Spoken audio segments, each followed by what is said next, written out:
Well, there goes the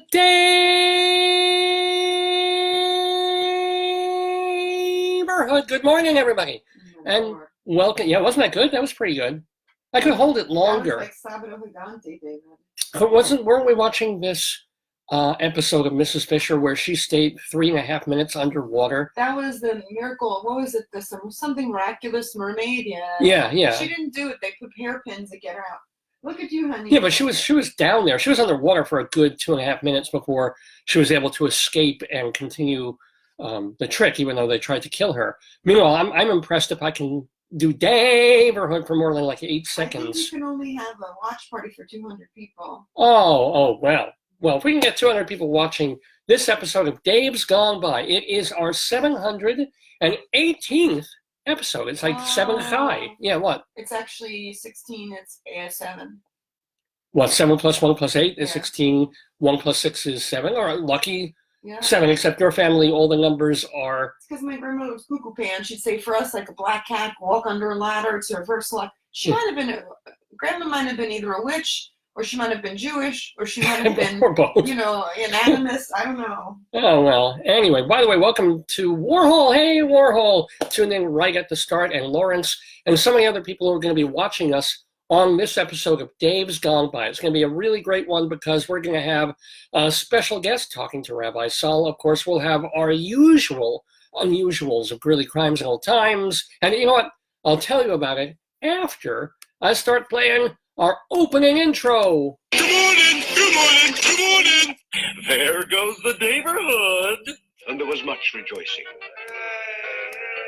Didn't your meds kick in yet? You got David Lefkowitz here. He's a Long Island arts guy. He's got his own radio show. I want you all to really enjoy a wonderful program done by a fine artist. A glorious thing of unparalleled beauty. Dave's Gone By. Dave is one of my very favorite broadcasters, so keep on listening to Mr. Dave.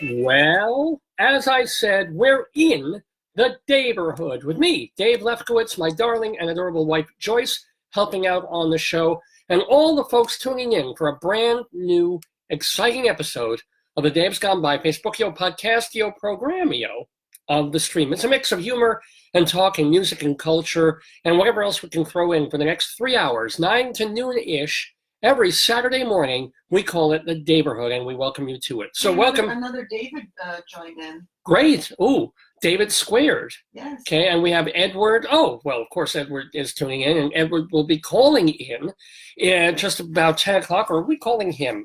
Well, one of us is calling the other. I hope that there's some calling involved. There's a telephone involved somewhere. We'll be calling him. His name is Edward Einhorn, and he is a playwright. And so I'll start this off by telling you what happened to me a few days ago, or maybe it was late last week. But I'm heading to the city after working my day job and get off the train. Mostly working for women, actually, but yeah. So, I've done my day and I'm going to an 8 o'clock show on Broadway, as I am wont to do, because I wont to do it.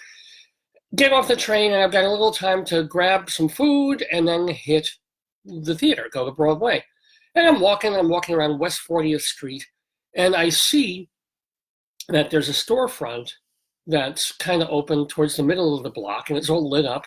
And I see a theater name called Chashama, which I remember going back 20, 30 years. This place, a little downtown-y off-Broadway theatrical outfit called Chashama. And I'm like, oh my gosh, what the hell are they doing here? What's up with that? So I'm like, I'm tempted. I'm hungry. My tummy's rumbling, and you know how I get when I'm hungry. God, you're there. But also, I can't resist. I'm like, hey, let me get a brochure. Let's see what they're up to. I haven't heard of them or about them, thank you, in quite a while. Let's see what they're doing, if there's anybody there, if there's memberships, because there's a show I want to do, blah, blah, blah. So I go in. Don't even have to go in. There's like somebody outside, like kind of a huckster saying, come on in, we're doing a show. I'm like, I don't know. And they're saying, hey, it's 7 minutes long. It's free. Just come on in. Wow. And if you want to, come and... Is it a peep show? Well, in a manner of speaking, it's an emotional peep show, let's say. So I come into this place, and it's the size of, wow, what even? It's larger than a closet. It's a giant New York apartment, but it's essentially this very small little storefront. 4x4? 5x5? I don't know, maybe 250 square feet total. And there's a curtain drawn, a white curtain, and there's this woman sitting there on the other side of the white curtain, and I'm brought in to sit opposite her. Yeah, it's one-on-one theater. Whoa. As a matter of fact, I would think if I saw that, I would, after watching a lot of Scientology episodes, I would be thinking it's some kind of, and we watched that how to do a cult, right? I would think like, oh, what are they This is how it starts, man. Yeah. This is how they get you into the cult of theater. But really, no, but it was a play called Performance for One. And quite literally, the actor, or as generally the actress says, will sit there for 7 minutes and do this written play to one person. It is a monologue. Well, yes, it's a monologue, but the other person is important because everything is about you too. Oh my God, that would freak me out. No, it's like a one-on-one conversation, except it's... Did you get straddled like that time at Too Much Light? That would have been nice. I would have paid for that kind of one-on-one conversation. I'm sure. But it was all about memory and how we can look at a certain object or body part, and that will call up all sorts of childhood memories and things. And then you hold hand, or it's your choice whether to hold hands, because in this culture you can't just take somebody's hand. I would want to, yeah. Well, but it's all about, the whole thing is about hands and stuff. It was very nice. I mean, there's only so much emotional territory you can traverse in 7 minutes. Yeah. Whoa. You just kind of, they have a donation box, so I gave to the... You gave some. Yeah, I did. I gave sperm, as a matter of fact. I was very proud of that. They really want platelets. They're more valuable. But it was very nice. And so I put your email down. We'll contact you for upcoming events by this theater company. And I noticed that the play, after you go through it, they don't really give you a playbill, but you can see, this was a play called Performance for One by Edward Einhorn. And I'm seeing this kind of little Jewish guy who's been talking to me and telling me about the theater and theater company and Shoshama and Untitled Theater Company. What does Shoshama mean? I am not sure. I really don't know why. I should have Googled. Well, he's with a theater company that's kind of connected to them. He is the artistic director and founder of a place called Untitled Theater Company number 61. Okay. Which I'd heard of, 25, 30 years ago. Wow. This guy's been doing stuff. And I realized, oh my God, the guy who's talking to me is the playwright of the play I just saw. So cool. And he's physically there listening in as they're doing this one-person show over and over and over again to whoever walks in. Whoever they can kind of pull off the street and come see a play. You're getting love. Somebody likes the theater company. Yay. So, we talked for a minute or two because I was still hungry. And it occurred to me later in the week, hey, this guy's been writing plays and artistic director of this theater company and directing stuff and writing music and opera music and stuff for so many years and having this significant downtown-y kind of career. Let me get him on the show. Yeah.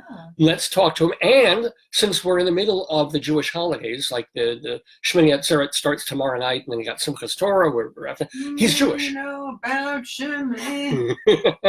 Well, yeah, but with a name like Edward Einhorn, how could you not be Jewish? Let's sing the song the rabbi sings. Which one is that? Oh, this is a story of Shmini. Maybe I'll get Rabbi Sol to do it for you. But I thought, instead of me, considering it's a holiday, considering he's Jewish, and considering how much Rabbi Sol Solomon loves the theater, let's not have me do the interview. Later in this program, in about 50 minutes, Rabbi Sol Solomon, the one, the only, the Jewish, will be talking with and interviewing playwright and director and artistic director Edward Einhorn, all about his long career, all about this play, all about probably downtown theater in general, and whatever else occurs to Rabbi Sol Solomon, probably some Jewish-oriented things as well. So that will be the cornerstone, the keynote of this episode of Dave's Gone By. It is our 718th show. We're calling it, oh, you're going to love this, babe. You are just going to love this. We're calling it We So Horny, because we're horny for Edward Einhorn. Or check this out. I found this website, Edward Ein. I'm just going to keep doing that the whole show. Yeah, I'm glad that my migraine's getting better. This is great comedy right here. Edward Ein.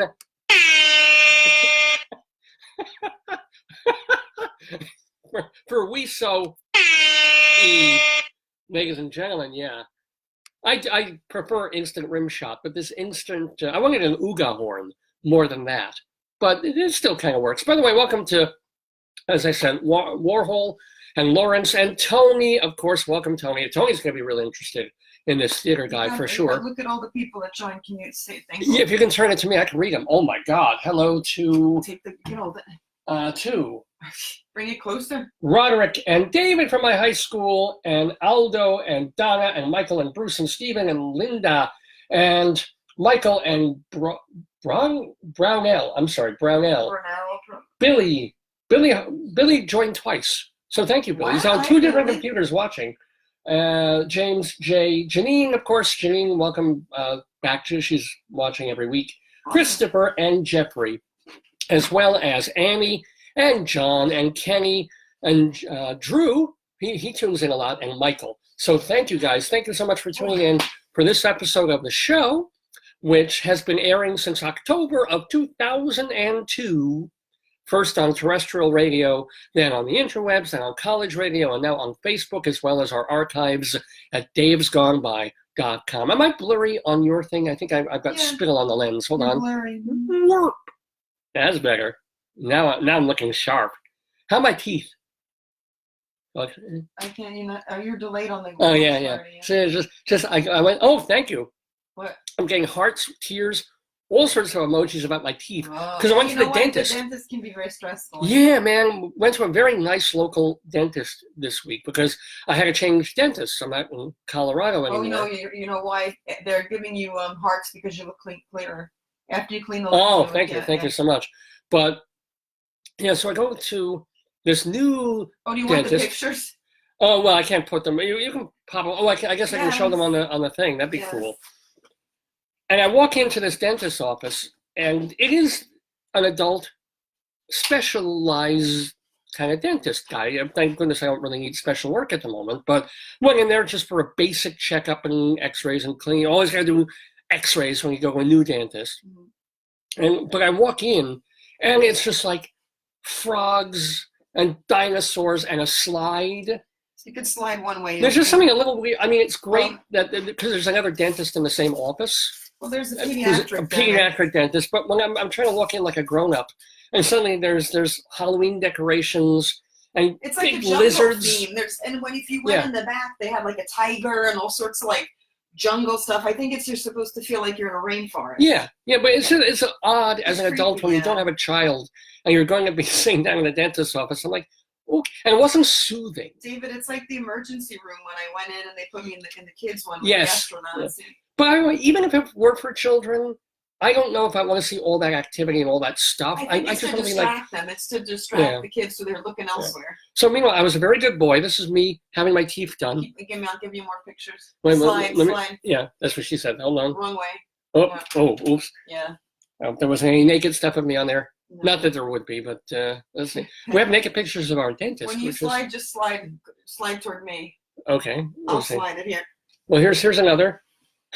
Here I'm completely bathed in light. Why do I look like that? Okay. Yeah, just showing my dental checkup pictures. He said it was okay, by the way, to show his face and to show his image. This is my favorite. Wait, let's see. This is the last one. Oh, but notice how there's a certain kind of a glow. Yes. Emerging both from the back of my head look how nice and my chin. Yeah, there we go. Look at that. Just I look serene, which I never am at the But dentist. David, But I was, you were such a good boy. Show them what he gave you. Well, this is Where the did you bizarre get to thing, pick from? because the guy wasn't Valley Stream, which was about a town or two You said over. about 5 miles, right? Well, it wouldn't have even been. Valley Stream would have been like 3-4 miles You unless said it was not in that North far, Valley yeah. Stream. So he moved. He changed Oh, offices. JL joined. Now we can Thank you, start, JL. yeah. Hey, welcome, and Chris and Michael. And so when you move, as you know, because you were packing, unpacking from where we'd been for about Yeah. 9 years, you find stuff you haven't even thought about for decades or Oh, years yeah. on end. And suddenly you're unwrapping stuff. Where did this come we from? found Granny. That's right. Well, he found just this box from about, he said, this is like from 3 years ago. And so I requested and I got toys because I was a good boy. You were a very good boy. I was a very good boy. I no cavities, although he said at some point my bridge has to come out. Yeah, well, because they only have a short shelf life. Yeah. No, my bridge has lasted longer than anybody. Yeah.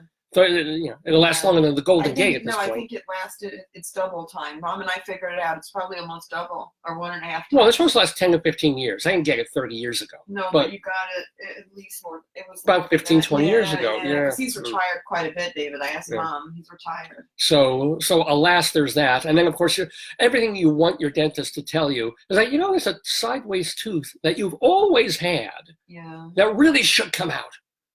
Oh, he said when they do the new bridge, it may come out because it'll be easier to get the bridge in. Well, no, it's not. It may come out. It's like they'll pull it to do the bridge, so that, and then it'll, it won't block and crowd these other teeth. See, that's pretty, isn't it? So I don't know. They're gonna leave my wisdom tooth alone, as dentists have for the last 55 years. That's nice of them. But I did get a toy. You got 2 toys. I got 2. Well, no, I pulled out one toy. I had no idea what the hell it was. It was weird. It was like weird camo glasses thing. I did not want this No. toy. But look at this. A hair dryer. I should probably pull these out of the thing. Take it out. It's for potato. You could broom them down. Potato. You could. Oh, Let me give you the hair dryer one first. Okay. Because you could broom potato. This is exciting stuff right here. And the other exciting thing that happened this week, because this is the misery that is my life, Your old choke I got a hazards. new potato. So here, and then you can put these in potatoes here. It's combs. Okay, where is he there? Yeah, Where is he? he needs Hello. help too. Yes. Brand old, because they were made in 1996. Yes, another potato on Do some eBay. hair blow drying. So here's I got this specifically for him. Wait. Let me do an effect here. I could do children's theater. Not that I And ever then would. use the comb the fur, comb Okay, the fur. gotta comb his little Work fur. and sing work it, girl, while you're doing that. Da. Gotta keep our potatoes nice and plantable. He photographs really well. He does. He's beautiful, isn't he? Yeah. Yeah, this is what people tune in for. And then give me the other comb. This is why I'm not famous. It's And an then- elephant, David. Did you show people it's an Oh, elephant? I didn't see that. Oh, Yeah, look show at that. people. Wow.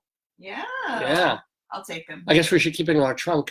The trunk is up. It's good luck. And now this is what is this? What is that? That's to put in the hair.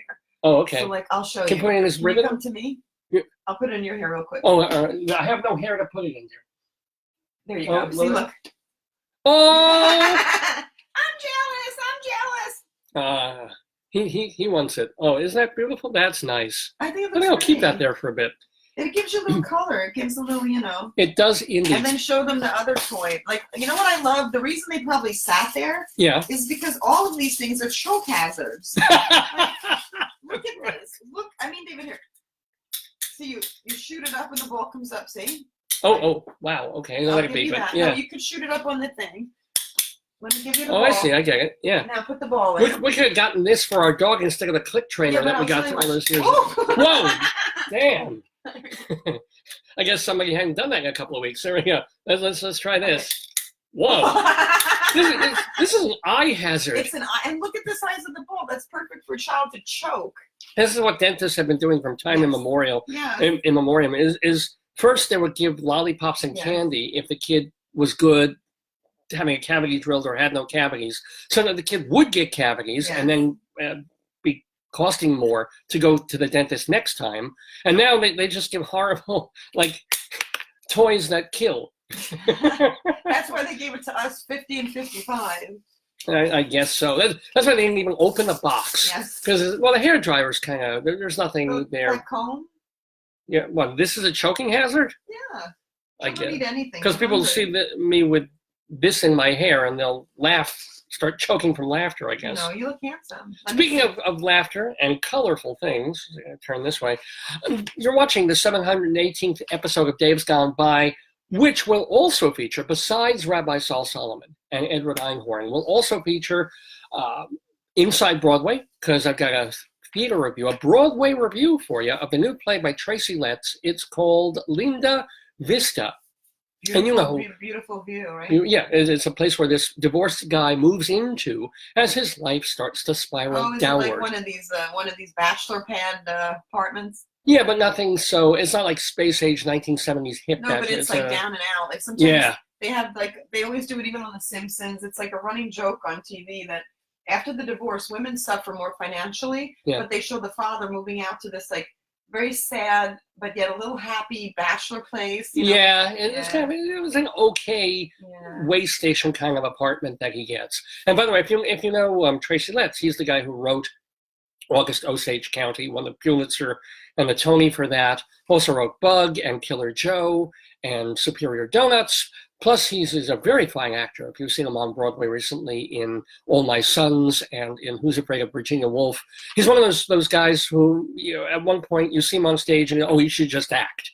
And then you watch one of his plays and what's he wasting his time acting for? He should write more plays. Wow. So he's that talented. Double threat.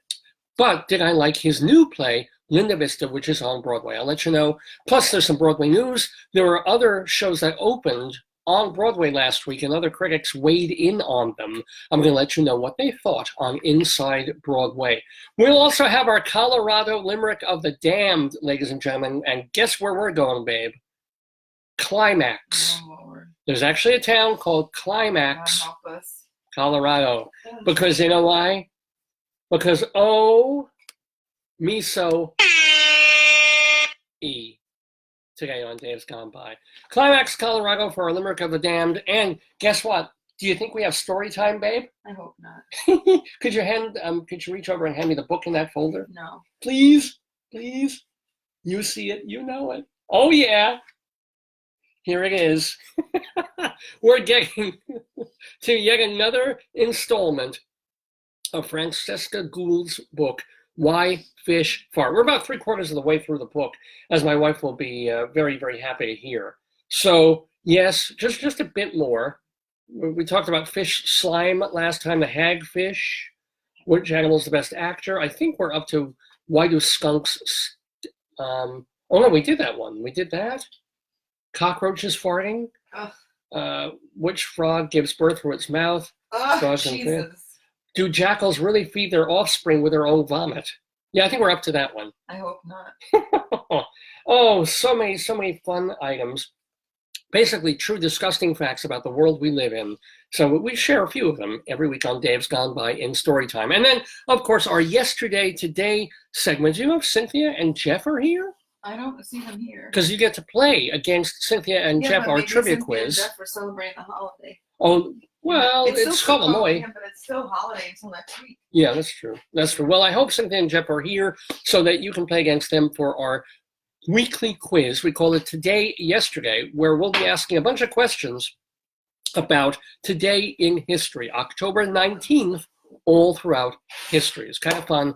We call it Today, Yesterday. So give me a thumbs up or something, Cynthia and Jeff, if you happen to be watching already. Otherwise, what else do we want to talk about? So you went to the dentist too. How did you do?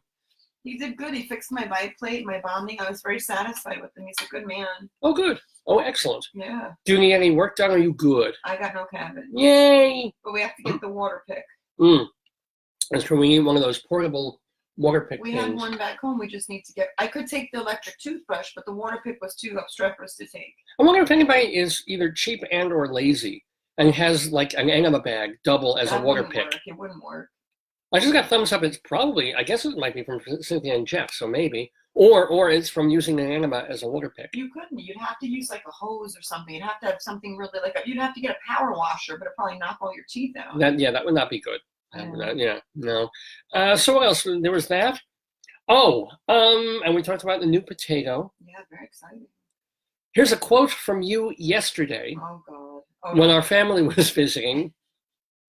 And remember, this a lot of things my wife says sometimes come out of context because she's thinking something in her head. No, it's because I have my mind is, I can multitask, but I also have because of living with neo-Freudians, I have a very active stream of consciousness. Yeah. But she's also saying, hey, your family was here earlier in the day. I'm trying to fill you in on everything you missed. Right. Among them, my little cousins, one of whom, thank goodness, is healing from a very difficult tonsillectomy. No, it's other stuff. Don't say it. Oh, what other stuff could it possibly be? You never understand medical stuff. You don't know. Well, he has war wounds. Yes, that's right. But whatever. It was a fairly simple procedure that was not so simple in the long run, but he's getting better. And so he came over and infecting everyone.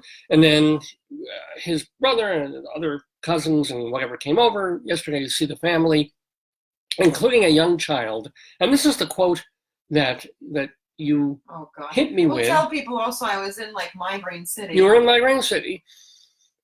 This is basically a direct quote here from you. God help me. He has a squeezy pickle that he likes to hold on to when he's playing video games. I shall repeat that. He has a squeezy pickle that he likes to hold on to when he's playing video games. My thoughts... Doesn't everybody? Doesn't everyone? Yeah. I'm assuming you mean a toy. Like a stress ball. Well, or not shaped like a ball. Stress pickle. The pickle's next to the, well, anyway. Don't want to go there. But I was happy to hear. That was kind of nice. Yeah, you shouldn't be informed. So what else happened this week? I don't know. I worked. Went to the city to see the show. We were going to go out to eat, but you were afraid of the rain, so we stayed in. Yeah. Well, it wasn't just rain. There was flooding. Yeah, there was trees being knocked down by that rain. Yesterday we heard a sonic boom. Ask anybody if they know what that was. Yeah, we're in South Shore of Long Island. That's what county. Long Island. And out of nowhere, sometime in the evening, yesterday, it was like boom, boom, like subatomic sonic booms we were hearing. It didn't sound like firecrackers, didn't sound like a car backfiring. What does a sonic boom come from? What is a sonic boom anyway? I think it's the plane. Yeah, but what is a plane doing when it makes that kind of a noise? It's like someone really having a really bad time in the bathroom, and I know gets on the intercom somehow. I don't know how that noise, but if anybody was in our local area or knows last night, anybody has knowledge of what that could be, let me look it up on my phone. Sonic boom, right? Yeah, because it also sounds almost like a car exploding a block away. Not nearby. It could have been a transformer. Yeah. What is a sonic boom? So we waited for sirens or police cars. Sonic boom. That kind of According to Wikipedia, here we go. Sonic boom is the sound associated with the shock waves created whenever an object traveling through the air travels faster than the speed of sound. Maybe it was a plane. Maybe an airplane. Maybe one of these. It says similar to an explosion or thunderclap by the human ear. Bingo. Let's hear one. 5 sonic booms, okay? Here, let's hear some sonic booms. Right on. That doesn't sound like a sonic boom. Ask your healthcare provider about We're going to ask our healthcare provider about something. Here we go. Okay, here you go. No, it's For God's sakes. YouTube with its ads. Here we go. A sonic boom is created when an object travels faster than the Doesn't make it bigger. Although technically a sound wave, sonic booms can also be accompanied by a visual component. Ooh. And that's what we're exploring today. The top 5 sonic booms caught on video. Here we go. Whoa. So sonic booms have a backbeat on a snare drum. That's terrible.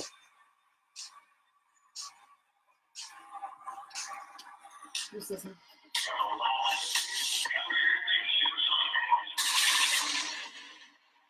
Did it sound like that? Yeah. It was no, it was like.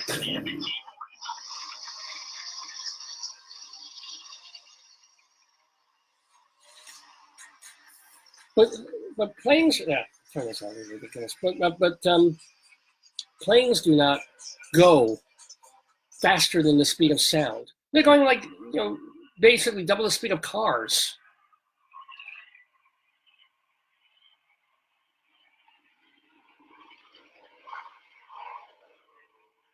That's a plane flying, by the way.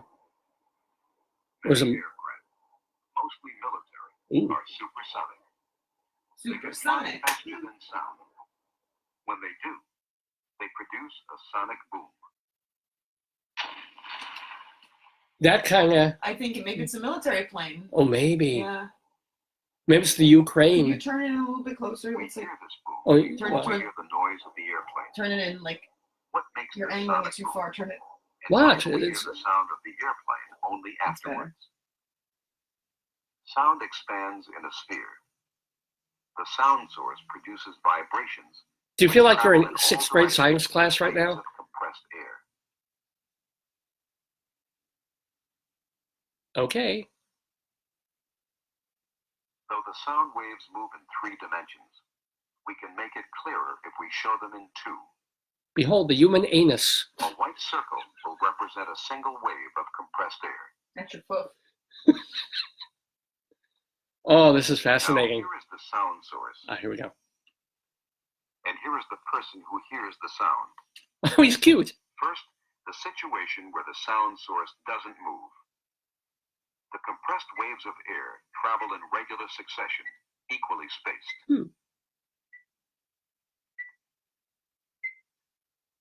Okay. The distance between 2 compressions is called a wavelength. Oh, cool. Oh. Represented God, by I the hated symbol physics. Oh, enough of this. Enough of this now. Anyway, welcome, by the way, to Martha. Oh, Martha, and Raymond, and Bruce, and Miles, and Reggie, and Karen from my library, previously from my library, and all the other folks who are tuning in to Dave's Gone By. I think we've exhausted all basic sort. No more sonic boom stuff. Exhausted all topics of conversation at the moment. Did you say So hi to the new people here? let me say hello to real quickly. James and Jay, Janine, we said Jeffrey, Christopher, Richard, John, JL. Oh, Mike! Oh my God, Mike! He went to USC. That, NEA thing your with me. fellowship. And Tim, yes, indeed. So welcome to all you folks. And why don't we, since we came from, Okay. for 9 years, Greeley, Colorado, which is this perfectly nice little town, which we're probably going to be leaving, but we're not 100% sure. It has a newspaper that still publishes 4 issues a week. Could you kindly hand me my folder? Thank you ever so much. It's called the Greeley Tribune, and the front cover, when they have front covers still, looks a bit like this. Here it is, folks. Greeley Tribune, and what's kind of cool is that they still have 2 columns that they publish every week. They have more than 2 columns. That's right. Well, they're down to so few writers. They have 1 column. They call They don't even cover, this is the weirdest thing. For years, everybody complained about their sports writer, Samuel J. Mastari, because he was always an apologist for the school's sports teams and the football team, which has sucked from time immemorial. I keep using the phrase from time immemorial, but the University of Northern Colorado Bears have sucked for various reasons. They're smaller, we can't recruit, whatever, and then the coaching's not been great, and the school doesn't have the money for a good football team, Yeah, blah, blah, you blah. have to, to get good players, you have to pay a lot of money, right? You gotta bribe them. You gotta get them hookers. No, we had that scandal, right, where they were using too much. Remember, somebody said they were just putting money in their accounts. They used to get money in their accounts, all the players. And we would lose players to CSU because CSU would give them portable water picks. And we would not. That is true. Right. So, but And a anyway, whole new stadium, David. so there's a sports writer there who still writes about sports there, named Sam Mastari, and not the greatest writer in the world, but very diligent, knew his stuff, covered all different sports, which my hat's off to him to be able to do that. And he would be. You're still wearing the clip, okay? Yeah, yes, I am. And he'd be covering the football team, and all the bloggers and everybody be saying, "Oh, why doesn't he say how terrible they are? Why doesn't he call for a coaching change, a culture change at UNC?" Oh, yeah. And then he would just plug along, writing about the games, writing about, "Hey, we might win this next one," kind of thing. Maybe he smoked the ganja. Well, that's the thing. They seem to have pulled him off the beat, and the paper doesn't even cover football anymore. Imagine having your local, your big university, That was the big-ish. only way that the university really got in the paper was to have sports coverage. Yeah, and they still cover every other sport that nobody cares about. What happened? Hey, the golf team's doing very well. It's like, I wonder what gives happened. a crap. Yeah, what happened? But for some reason, he's been pulled off the beat, and they've been picking up. What's he like, doing? From the university, like UNC Bears. They have their own website. Yeah. Yeah, but how does the local objective newspaper pick up for sports coverage the internal University of Northern Colorado? It's not internal. They have an external, like a fancy Is it website. really? Yeah, it's like a website. But is it objective? Nothing's objective. Well, yeah, but you know what I'm saying. No. It's like, imagine if you were reading about the Yankees trying to get to the World Series. Oh, so Karen joined, and so did Bobby. Your Bobby. Oh, Bobby. Yeah, but imagine if we wanted to read about the New York Yankees in the New York Post or the New York Daily News or Newsday or the Times, and their stringer was from nyyankees.com or something. It'd be like, what? They're either, for some reason, either they pulled him off that particular beat, or they're just not bothering even to cover the game. They didn't even write about the game.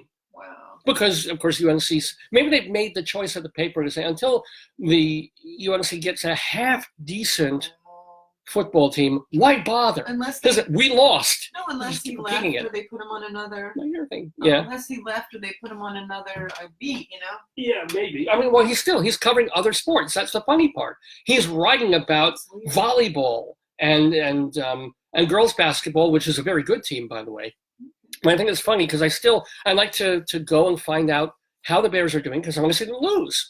Because I like to see lousy teams be extra lousy or great teams be really great. Yeah. Right? So when a team really sucks, I don't want them to start going on little winning streaks and winning a little bit. It's like, if they're going to be a 400 team, let them be a 200 team. And that's fascinating to me. Let them be the worst of what they are. Or even, I was never a Yankee fan, ever. I was a Mets fan for years and years. But there was that one year, I guess it was the 1990s or something, or the early aughts, when the Yankees were not only good and not only going into the playoffs, but they were spectacularly good. I think they won 115 games that season. They were just a great team. And yeah, I became a Johnny Kane lately on that season. I was just like, you know what? They're so good that you have to admire them. You have to root for them. You have to become kind of a fan because they're just that special. There's kind of reason people root for a Tiger Woods, just because he may be a total jerk about his life, to his women, to everything. But when he's Tiger Woods, you just kind of step back and go, wow, I hope he wins 10 more majors and beats Jack Nicklaus for being the greatest golfer of all time and that sort of thing. But anyway, it's just kind of get on this. So I was talking about the Greeley Tribune. So they may not cover our horrible sports team anymore, but they do two wonderful columns every week. One is called Greeley Cop Log, where phone calls come into the Greeley Dispatch about all these terrible things that are going on, apparently, in Greeley, Colorado, that people are calling the cops about, except they, most of these phone calls are like, why are you even calling? Well, it's public record. They usually say they need help, but not help from the police. Exactly, They need some sort of intervention, but it might not be from the police. Bingo. And then there's also Greeley 100 years ago that our friend of the Daverhood, Mike Peters, puts together, because Joe Moylan does the cop log. Mike Peters does 100 years ago. He goes through. Maybe Mike Peters should do the sports. Maybe. You know what? Yeah. He might. And he would say he was a crime reporter. And half the games that the UNC Bears play are a crime. So that would be actually appropriate. But anyway, every week we try and do this mishmash of stories from 100 years ago and recent stories and also oddball stories from the news from elsewhere. And we lump it all together in a segment that we call Greeley Crimes Old Times.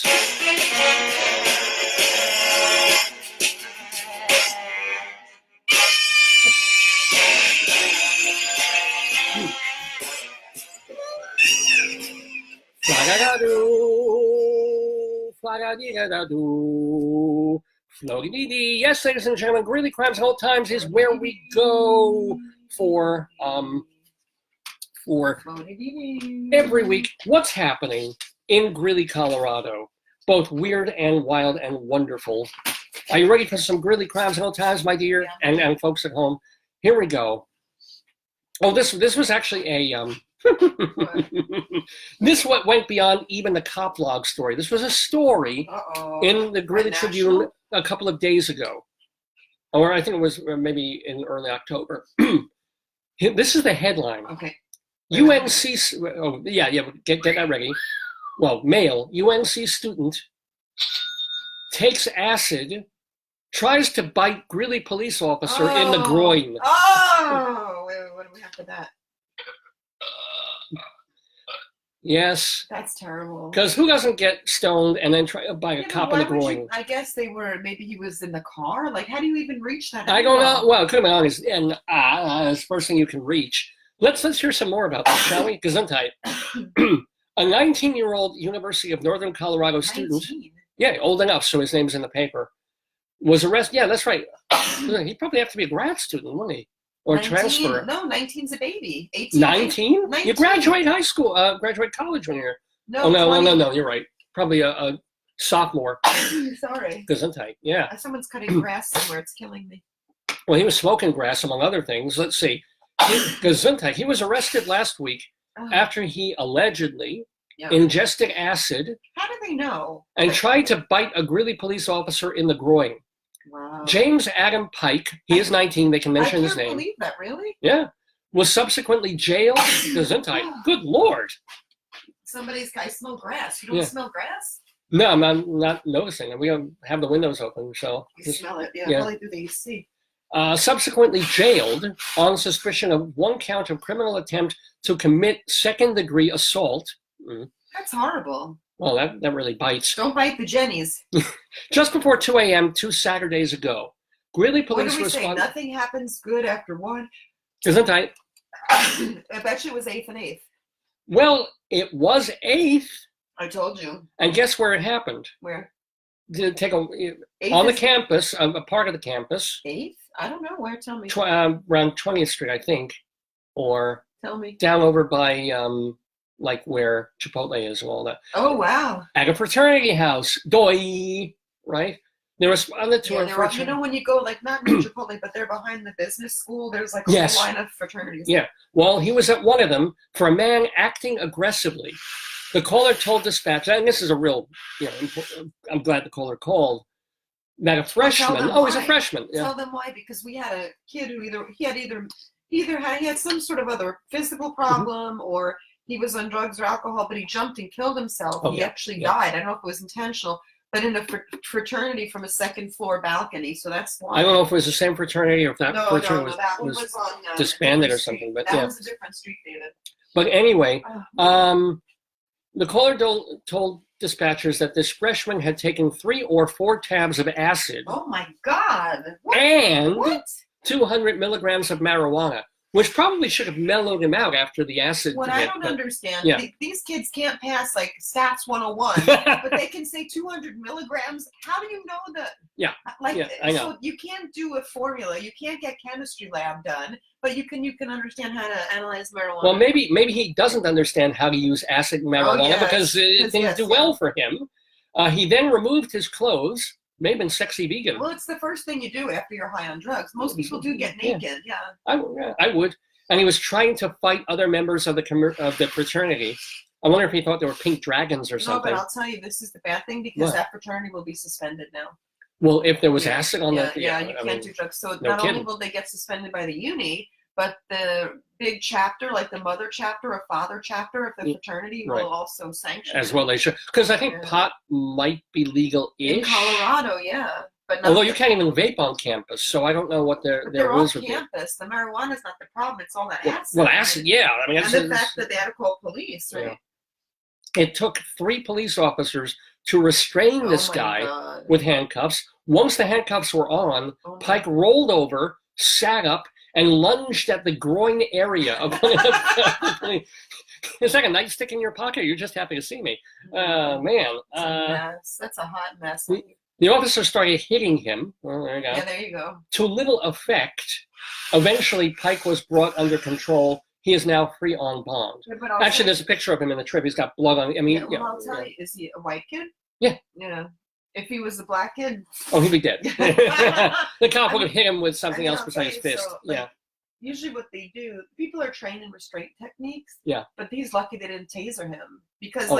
when they're afraid of somebody so violent, the first thing they go to is some, he's Why can't I just mace a no, person but anymore? that's horrible. I mean, he's fortunate that they, Yeah. it's bad that they Well, no, hit would you rather be maced or tased? him, tased. Really? Yeah, we have a friend who told me that part of his training was that they mace you within your eyes. Yeah. And he said you can't even describe the pain. Oh, yeah, I know. I imagine it's not fun. Yeah, but tasers, like... Yeah, but it's like free electroshock. Then it may reset your brain. It might straighten you out. You might be like a, fine young cannibal. I wonder if tasing is good for constipation. Probably. It's probably good for everything. Yeah. But it's probably immediate, like even more than an enema. It's probably just like, You wear a diaper when you get tased? I don't know. I would like to. I don't think anybody's going to diaper the guy after you try to bite their genitals, He's now free on bond, by the way, just James Bond. I hope that he gets some help. When you do drugs, it's like the song I was listening to before. What? The guy said he kept falling and falling again. When drugs and alcohol, when you get into recovery, it's tough. I hope the kid is okay. I really feel bad for him because when you have stuff like that so young in life, it's hard. Well, he's probably a perfectly normal kid who did something stupid at a party. Yeah, and that's what happens to you. But drugs can reform. I mean, they can change your brain chemistry. Like a one-time thing could affect you your whole life. So I hope he's okay. Oh, of course. I mean, yeah. I hope he's okay. One bad trip and you're forever. Look at Brian Wilson, for gosh. Well, he probably did 400 bad trips. No, but it's very hard when you're a freshman and you're so young. And you're trying to make your way and, become things. And then, there's groupthink. So if everybody else is doing something, you don't want to be the one who's babied out. You want to be big. I think it's hard. I think college is hard. Of course college is hard. It's hard on us professor. Well, me former professor, you professor, yeah. Me professor, you Jane. I like it. Anyway, let's do some more Greeley Crimes and Old Times. In Kyoto, the new water system is complete. Ooh. And residents are enjoying plenty of water for all purposes, and it is practically soft. Ooh. What? They used to say hard water. I don't know. I guess there's chemicals in it that make it. You know what hard water is? No. Ice. Hold on. Wait, hold on. Actually, I need some. I need a noise. Thank you very much. I don't know where the laugh is. Wait, let's see. Wait, hold on. Say it again. You know what? Wait. It's not going to be as funny the second time. David's you know what hard water is? What? Ice! That's good. That's the one. That's very good, yeah. Well, no, they have soft drinks and hard drinks, but that's got nothing to do. No, I think it's the chemicals. I could look it up, but I do recall that they used to have detergent for hard water in Pennsylvania. Yeah. And I think it's because it has an amount of, it's like, minerals or something? Sometimes when we were at the vet at CSU, it's non-potable, non-drinkable. Yeah. You can use it for cleaning and stuff, but you can't consume it. Remember potables from Jeopardy? I remember that was the one everybody remembers from early Jeopardy. Potables, which is just basically like alcoholic drinks and mixed drinks. And I remember your song of Jeopardy Ken. Oh, of course, yes. Who's probably going to be on one of these tournaments of They can't leave Jeopardy alone anymore. People are upset. They'll do 4 weeks of regular Jeopardy, which everybody wants to watch. Yeah. No. Let me tell you from both of our 4 parents. Yeah. Nobody gives a hoot about regular people. They all want to see these mega champions. Oh, is that true? Yes. No. Mom doesn't want to see. Yes. Wait. Not true. What Mom wants to see is someone get on Jeopardy and start as like a Tiger Woods, just win and win and win. Yeah, so but she doesn't like the Tournament of Champions things where they change the rules and they bring these people back and then they bring the damn college students, speaking of college students, in the high school Jeopardy. Like people who could really use the money. Oh, fair enough. But most of the people go on Jeopardy are professors and college people and who are making not exactly they could use the money too. They're probably backed up with student loans more than the students are. I could use the money. Huh? So could everyone. So could they. But it's just this. I agree. I want a nice Jeopardy game, and it's great when somebody keeps winning and what happens now is you'll get somebody who's really good and keeps winning, and it's exciting. You want to see how much money they make and how well they do and their strategy. And then you've got to wait 2 weeks because Tournament of Champions now. We'll get back to what you're really interested in half a month. They're trying to appeal to the audience. Well, they're not. They're turning off the audience with that crap, you know? And I want to see, this is horrible, I want to see how sick Alex Trebek gets when he's still on the air. I give him credit because let me tell you something.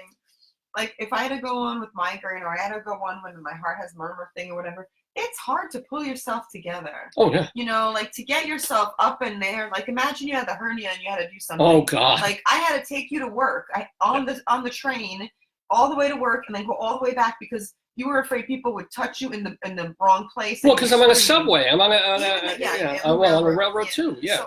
So I all but dressed you and bathed you, and it took. And listen, it was a team. Like I thought, I was like your handler. It takes a lot to get yourself. But what I'm saying is, I'm the type who's like, especially get on the radio or get on TV. Yeah.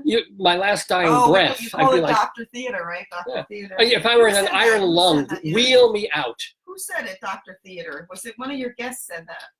It was Maggie.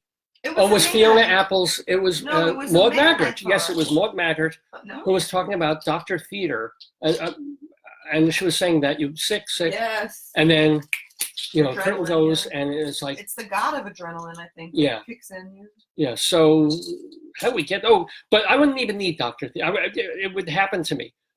Push me out my iron lung with like a leg hanging off. You'll be demented, and we'll just put you in front of a mirror, and I'll say, "David, here's your iPad," and you'll be like, "Hey, everyone!" That would keep me alive till 115. Yeah. I should have died by 87. I think you'll just keep doing the show.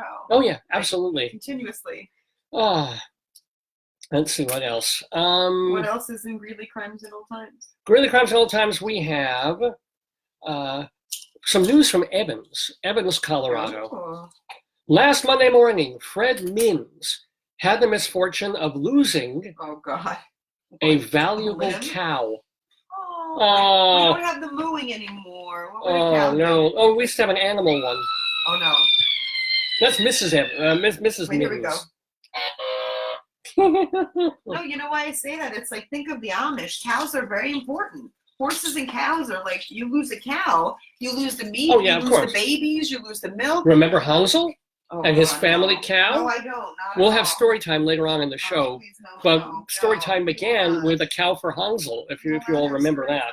No story time. And it was that the whole point of the book was that this kid would do anything to get his parents a cow.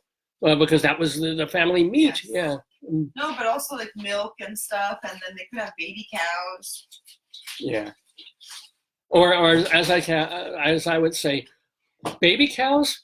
Are you really certain about that? That's funny right there. Just meet me tomorrow. And we are so horny because of Edward Einhorn being on the show. Oh. I know I'm milking these jokes tremendously. Yeah. I know these stop already. These cow jokes are utterly terrible. Give me the noisemaker. Okay. Step away. All right. I will move away. Here. Here we go. You can play your song when you do it. Okay. And by the way, Cynthia, welcome to Cynthia. And Vincenzo's here, and all the folks who are watching and listening to the Dave's Gone By Facebook, podcast, program, of the stream. In a few minutes, will be Rabbi Sol Solomon will be talking to Edward Einhorn, the playwright, about his plays. But before then, we got a little bit more of Greeley Crimes and Old Times for you. Here's what would be the most appropriate street for this to happen on? Okay. Police responded to Grizzly Drive. Grizzly Drive. For a report of teddy bears wearing bras. What? There's so much to unpack in that one sentence, I'm telling you. Grizzly Drive, someone had... That's a fake one. Well, no, I'm sure some kids put up little bears. Where's Grizzly Drive? That sounds fake. Well, you can probably find it in Greeley. It's probably a street somewhere. Teddy bears wearing, today's the day. The teddy bears have their cross-dressing. Transgender time for teddy bears. Anyway, don't know where I'm going with that. Anyway. That's a weird mix of like... Yes, yeah. These are like all over the place. Now, panties I would get. Okay? Well, it's cold. You got to cover your stuff. That's right. And it's almost hibernation time, but not quite. Is it? Wouldn't it be? Well, it's getting colder. Remember the guy that lived with the bears and one like mauled him and ate him? Oh, well, no, You that was remember? Grizzly Man. What was it, Grizzly Yeah, Man? yeah. Werner Herzog did a movie about it. It was called Grizzly Man, and he had a tape recorder running. Oh. So the climax of the film, which I did not watch, is you hear, oh, good bear. Hey, bear, how you doing, bear? Oh, no. Ah! Really? I didn't listen. Oh, my but God. You hear him dying on the audio because of his pet bear. Who found it? I Well, don't think it was a pet bear. well, he lived among the bears, Yeah. right? And which is not a bright thing to do because No. it's this kind of thing of raising pit bulls. 99.5% of the time, they're great. They're very loyal. They're sweet. But they've got, we were talking about this, they've got jaws. Why were we talking about pit bulls? Oh, because of Sexy Vegan. Oh. We spoke about this guy last week, the crazy guy who's running for president, by the way. Sexy Vegan made the newspapers 2 weeks ago because he allegedly molested or was molested by his pit bull. Follow up. That's what I think is weird. Yeah, well, until he gets in court. Oh, okay. You know, he's free on bond because he comes from a rich family. So he's, off his meds, apparently. Do you think it will be the politics of Maryland? Well, I mean, I haven't seen the video. They pulled the video down of whatever he was doing to Fido, or Fido was Fidoing to him. God. But that's how Pitbull got him. He's lucky. He covered a certain orifice of his with peanut butter or something, or bacon grease, and he got the dog to do whatever. Bacon grease, he's a vegan. Oh, that's right. He wouldn't do that. He probably would do peanut butter or whatever else pit bulls enjoy eating. He's just like he didn't take big bites. But so weird. Yeah. Anywho, let's do one more Greeley Crime in Old Time, and then we got to call Edward Einhorn. My goodness. You have the phone. Can I? Yeah, as a matter of fact, if I could give you the telephone. I won't call it, but I'll just set the number up, and then you hit press play. Yeah. Well, maybe I can do that myself. Yeah, just set up the number, and then when you're ready, just hit go, and then hit the speaker. Yeah. Give me a moment, folks. Can you tell the folks a little bit just about that we're on Dave's Gone By and. I'll just hold Lufty up. Oh yeah, hold it there. We'll have a dog moment who is not a pit bull and not someone that I have molested yet. It's time for a dog moment because we want more viewers. And people always tune in for cats playing piano. And now here's dog. Let's see. Here we go. Do. La la la. In fact, keep holding him up because I've got to get Rabbi Sol in the room. He's happy now. La la la. Okay, I've got the number ready. He's saying hi, David. Hello. Hello. Anybody got kids? Uh-oh. Hold on. Gotta pull this back. Boom. Okay. Oh my God. It's 9:59 in the morning Eastern Time. You're in the Daverhood with the 718th episode of the Dave's Gone By Facebookio Podcastio Programmio of the Stream with me, Dave Lefkowitz, my darling and adorable wife Joyce, our dog. Oofty. Well, no, I need more dog time because I'm going to run out and get Rabbi Sol. I'll do potato dancing. Oh, okay, yeah, potato dancing, that's really, really cool. And the phone dial thing is set up to get our special guest on the phone. Yeah, was Rabbi Sol's accoutrements. The Rabbi,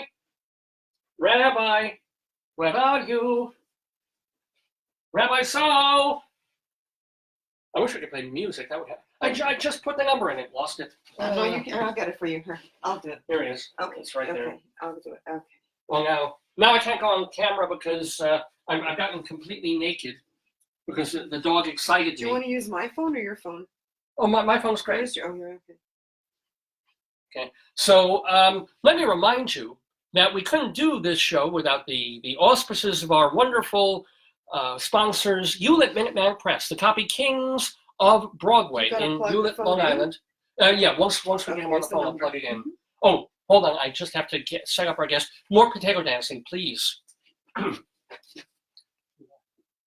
Can you sing something? Uh-oh. We've had a potato accident. Oh, please pick up. Oh, please pick up. Hello? Hello? Hello? Hi, Edward Einhorn, please. Oh, great. We're gonna get you on the show in about a minute, okay? Just hang with us. Great, thanks, man. Okay. Ladies and gentlemen, oh, shalom, my friends. Oh, sorry about the delay there of having to get me on the air, but I am, of course, Rabbi Sol Solomon, founder and spiritual leader of Temple Sons of Bitches in Great Neck, New York. And I am delighted, as always, to be with you to talk about theater, talk about life in general, talk about art and culture. In fact, I eat a little bit of yogurt every day, so I have. What are you looking for? Noise machine. The what? Noise machine. The noise machine. Don't need that for this, because I'll be doing an interview with someone very delightful. May I please have my notes, which are over there. Thank you. Ladies and gentlemen, this is very exciting. Dave, the producer and the host of this program, earlier this week, he was telling you that he went to see a play that was all of 7 minutes long, and he started writing it down and just walked in. That was as long as the sermon. Yeah, it's usually the length of my rabbinical reflections, but he went to see a show called Performance for One, because there's one actor, and they're doing this show just for that other person in the room. So, is it a mitzvah? It is a mitzvah to go and see the show, which was written by the person that we have on the telephone with us. What? Yeah, he's plugged in. His name is Edward Einhorn, and this man has been doing theater downtown, midtown, all over the place for like 20, 30 years now.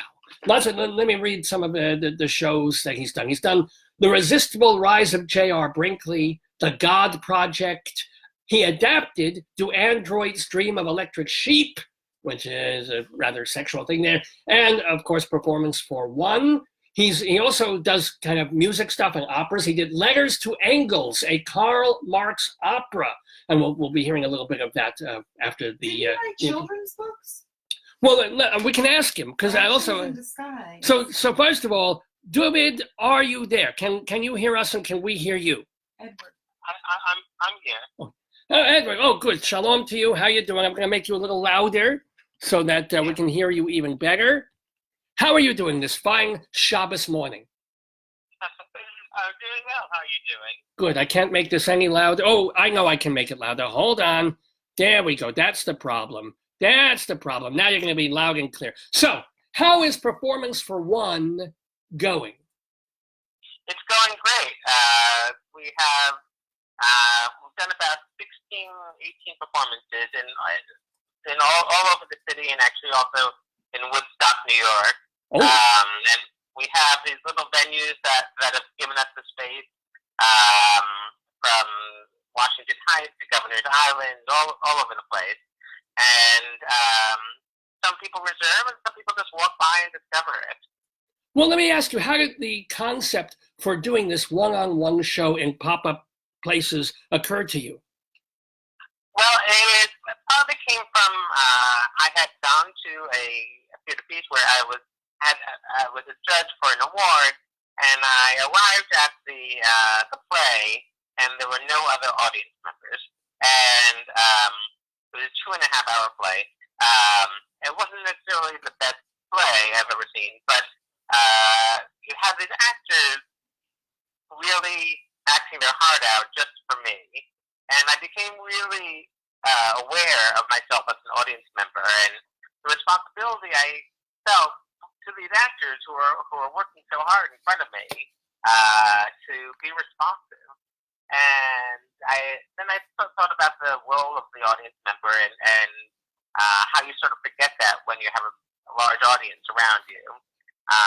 And so I wanted to take the experience of theater going and make it sort of distill it into one little piece that was what I feel is the building block of what theater is. And so it's a story that's told to that one audience member, but it's also about the idea of being an audience member. Now, let me ask you, you're quite prolific, and you've been at this for many years. Have you ever counted how many one-act plays, how many full-length plays, musicals? Have you ever done the count? How much have you written over the course of all these years? It's really hard to calculate because there are just various variations on things. Like you mentioned, the Letters to Engel piece, which is just a short little piece. That's actually just a 10-minute opera. But it was part of an evening that I also created called Money Lab, which was a bunch of vaudeville on things that related to economics and money in general. And so I wrote a few different pieces that were part of the vaudeville. Some other people wrote it, and then the more disparate types of things I work on, the harder it becomes to calculate. But I guess probably 30, 40 projects over the years. Wow. And when did you start? Did you start in college or take us back to how Edward Einhorn started doing what you've been doing all these years? Well,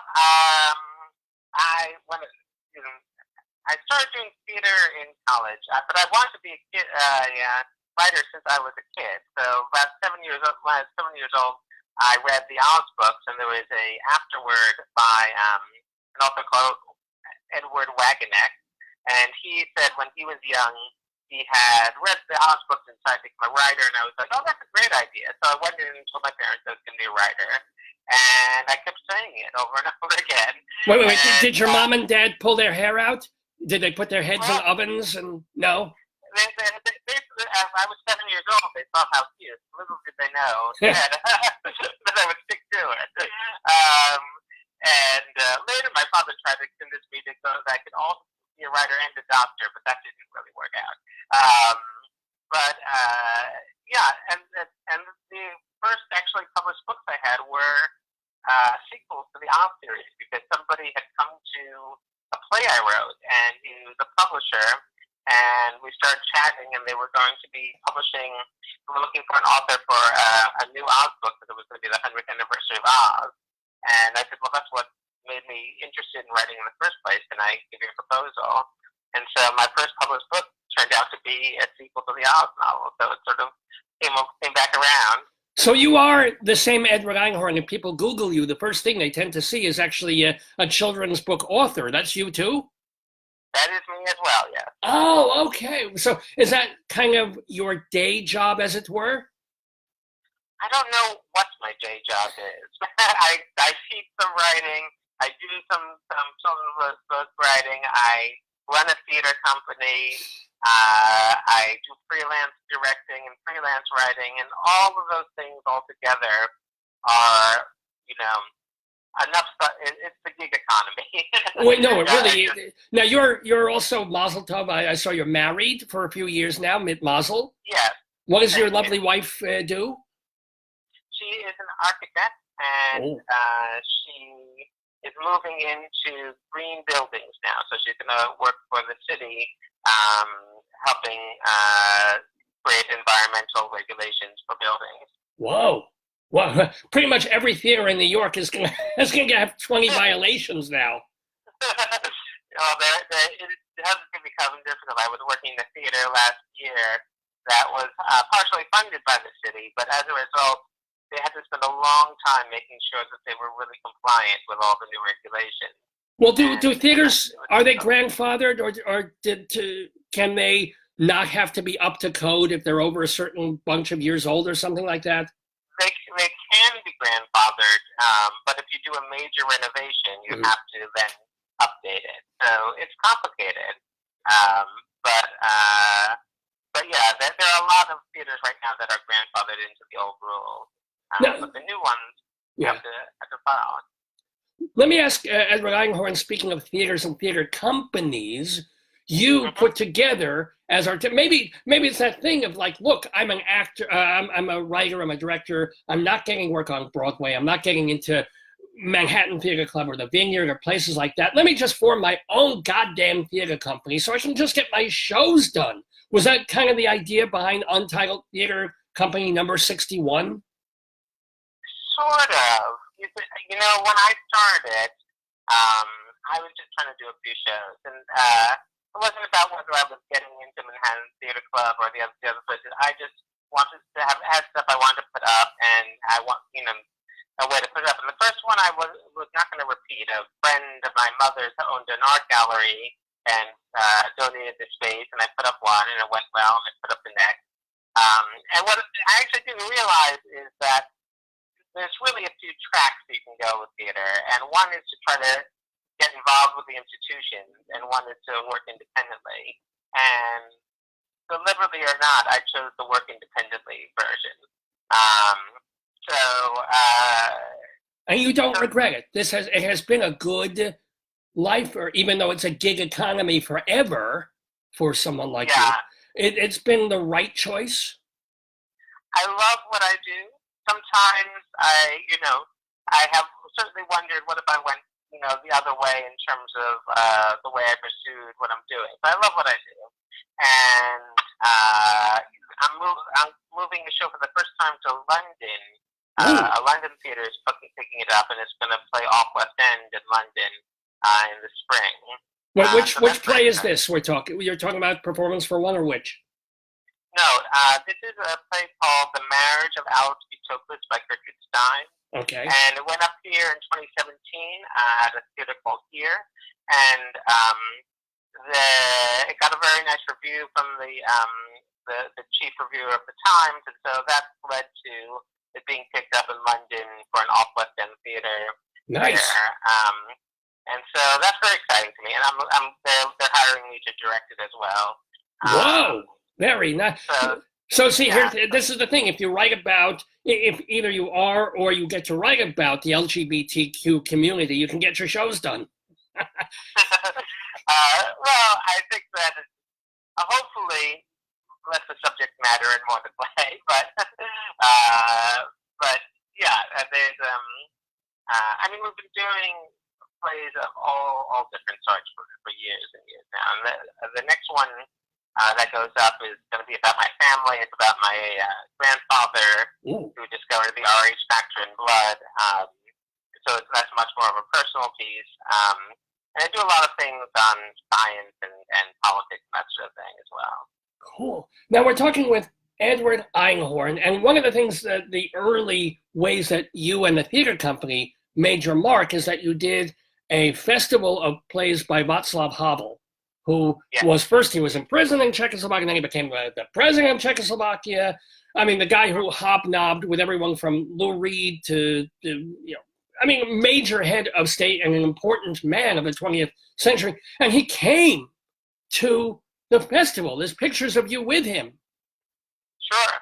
Yeah, he was very I was happy about the festival. So we did everything he had written up to that point, and he was there for the full time of the festival. As it happened, after we planned it, Columbia University decided they wanted to bring him over for their own reasons, and so I was able to coordinate with Columbia and make sure that he was there for all the shows. And then he wasn't sure how often he would be able to be at the theater at first, and he came to opening, and I think he was probably a little afraid, understandably, but he didn't know what the quality would be. He didn't know, I sort of talked his agent into it, but I don't know if he trusted it yet. And so he said, I'm not sure how much I'll be able to be there, but I'll definitely be there at opening. And so he came to opening, he liked it. He came to the next one, he liked it. And then he just started showing up a lot. And so I got to spend quite a bit of time with him. So what did he share with you? What was Václav Havel like? He was a very sweet, unassuming man who loved being in the theater. We did a party on the anniversary of the Velvet Revolution, which he led, of course. And we didn't expect him to show up because obviously he's the former president. He has diplomatic duties, etc. We were doing it in a small theater, the party in a small theater in Brooklyn, and. Wow, he schlepped to Brooklyn. Oh my God, poor guy. Yeah. Well, he had a car then. He was being driven, but he showed up and he brought Madeleine Albright and he brought the ambassador for the Czech Republic and he brought his wife. He brought all these diplomats came, crowding into this small theater, and they gave a speech saying that, on this anniversary of the Velvet Revolution, which was planned in a theater by him and his friends. There's no place that he would rather be in his life. Did you see the Havel plays that they were doing a couple of weeks ago off Broadway? They revived like the Vanek trilogy. The Potomac, yeah, I did see those. What'd you think? Compared to, because it's what, you directed, you put up this Havel thing. Now you get to see other people's takes on those on those plays. What'd you think? Yeah. I had mixed feelings about it. I thought their production of Protest came out very well. I know the plays well, and they did some editing, and I wasn't so crazy about the editing that happened. Okay.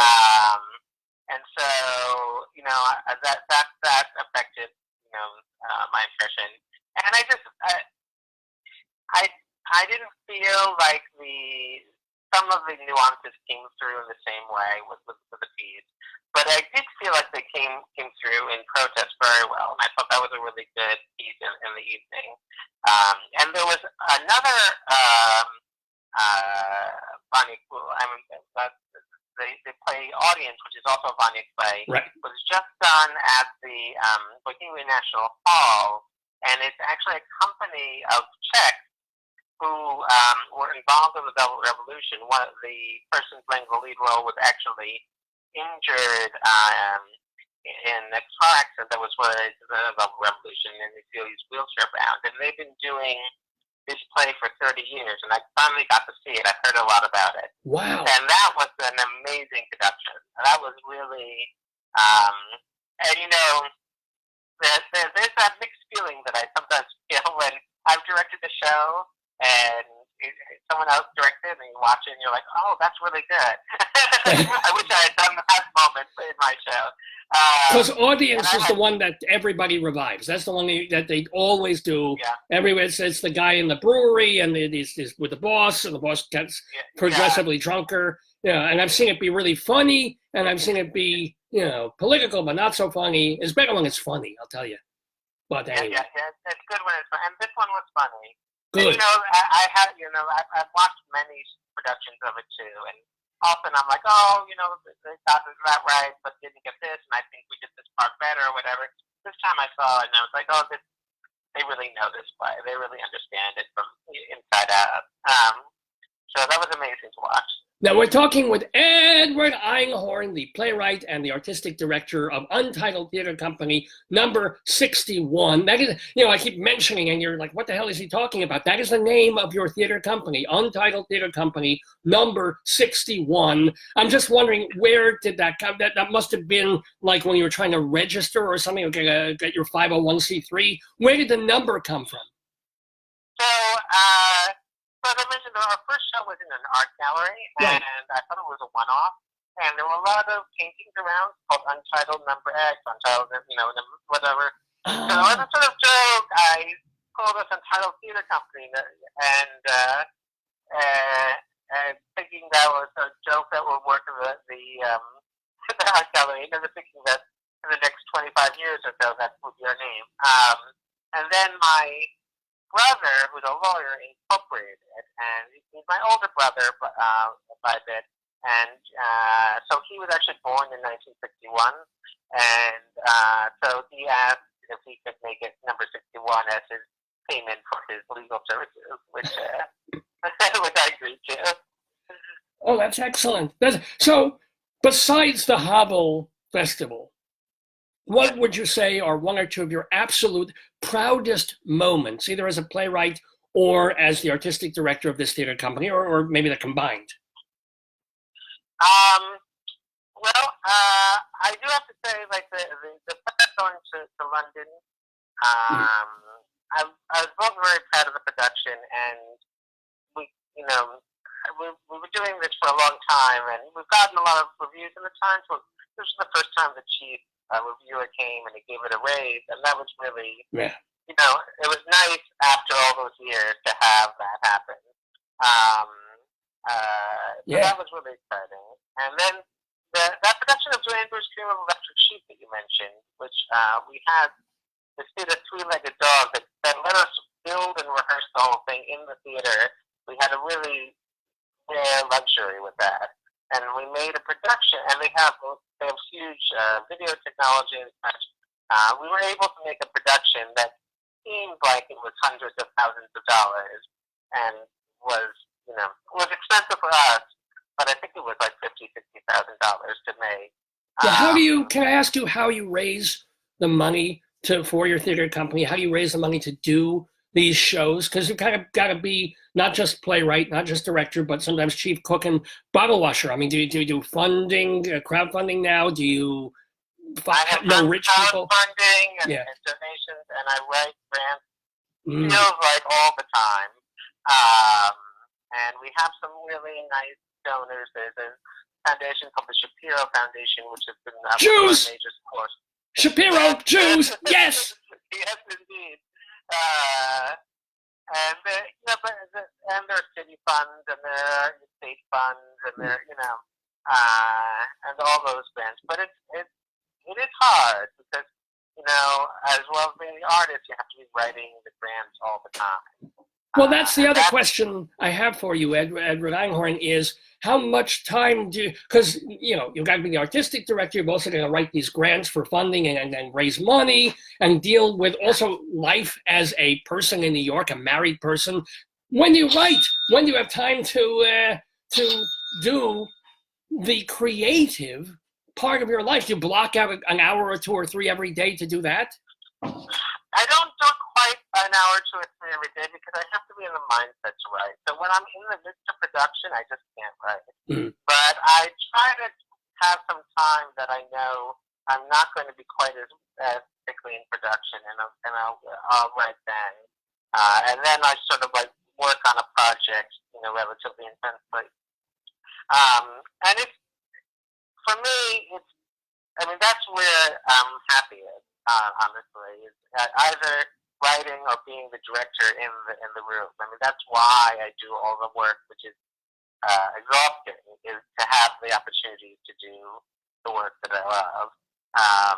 And so sometimes I, wake up at 3 a.m. and I can't sleep, and I'm like, I'm going to write something, and that is just going to make me happier in general to write it.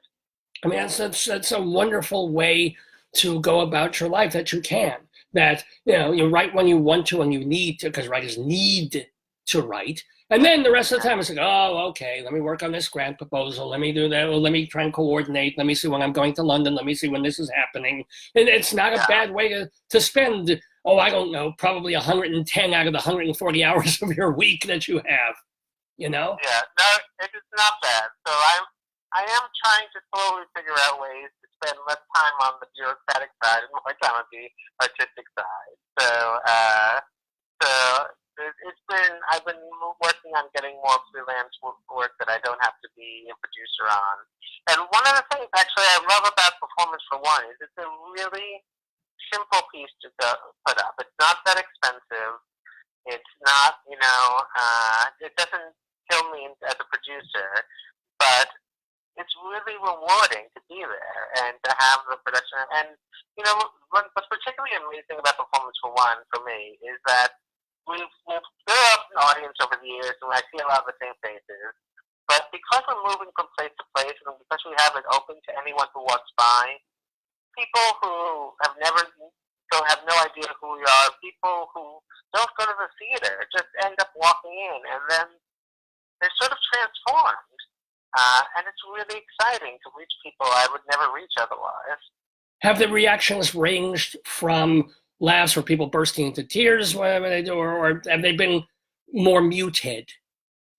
There have been a lot of people right. So there are two. Actually, there's part one and part two. I think David only saw part one, but there's part two ends up with a little bit more crying, and part one ends up with a little bit more laughing. But they both have a mixture.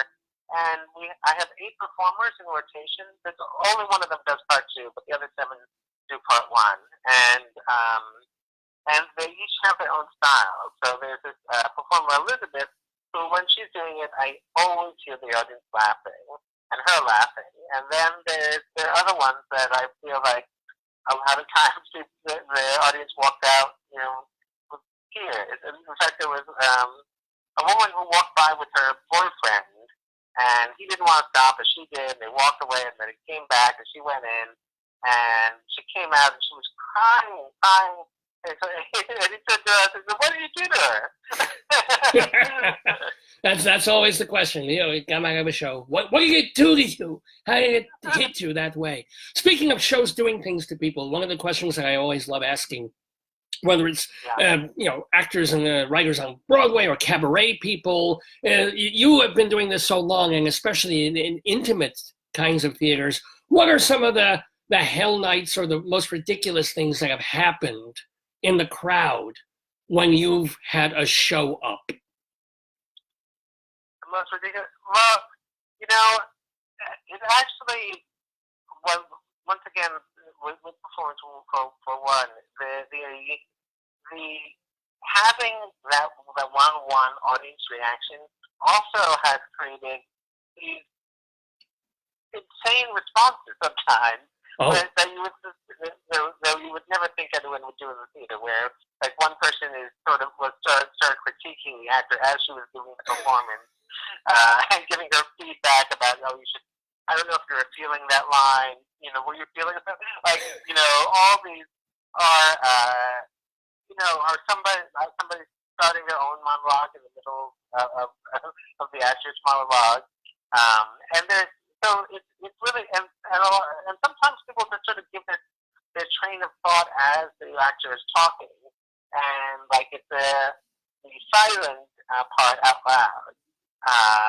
And so I see sort of the normal audience behavior, but magnified. But you get outliers also, and as you said, sometimes it's exaggerated, and the actor makes it clear, especially in the part one, apparently, that it's, even though it's a monologue per se, it doesn't exist unless there's two people in the room. Yeah. Otherwise, it's just a rehearsal. Yeah. It's just an actor in a mirror or something. But the other person is part of the show. Yeah. There's a line which it says, the two of us share the responsibility for this performance equally. Right. I'm the one who talks, and you're the one who listens. But nonetheless. Can you remind us, by the way, when and where people can still see performance for one, if they're in the New York area? Sure. So we are at Art Not Places today and tomorrow, which is, we're actually out on the street now. It's a festival of street art on 14th Street, and we're right next to the High Line. So that's today from 3 to 6, and tomorrow from 2 to 6. And then on November 3rd, we're going to be at this venue called the Torn Page Salon in Chelsea.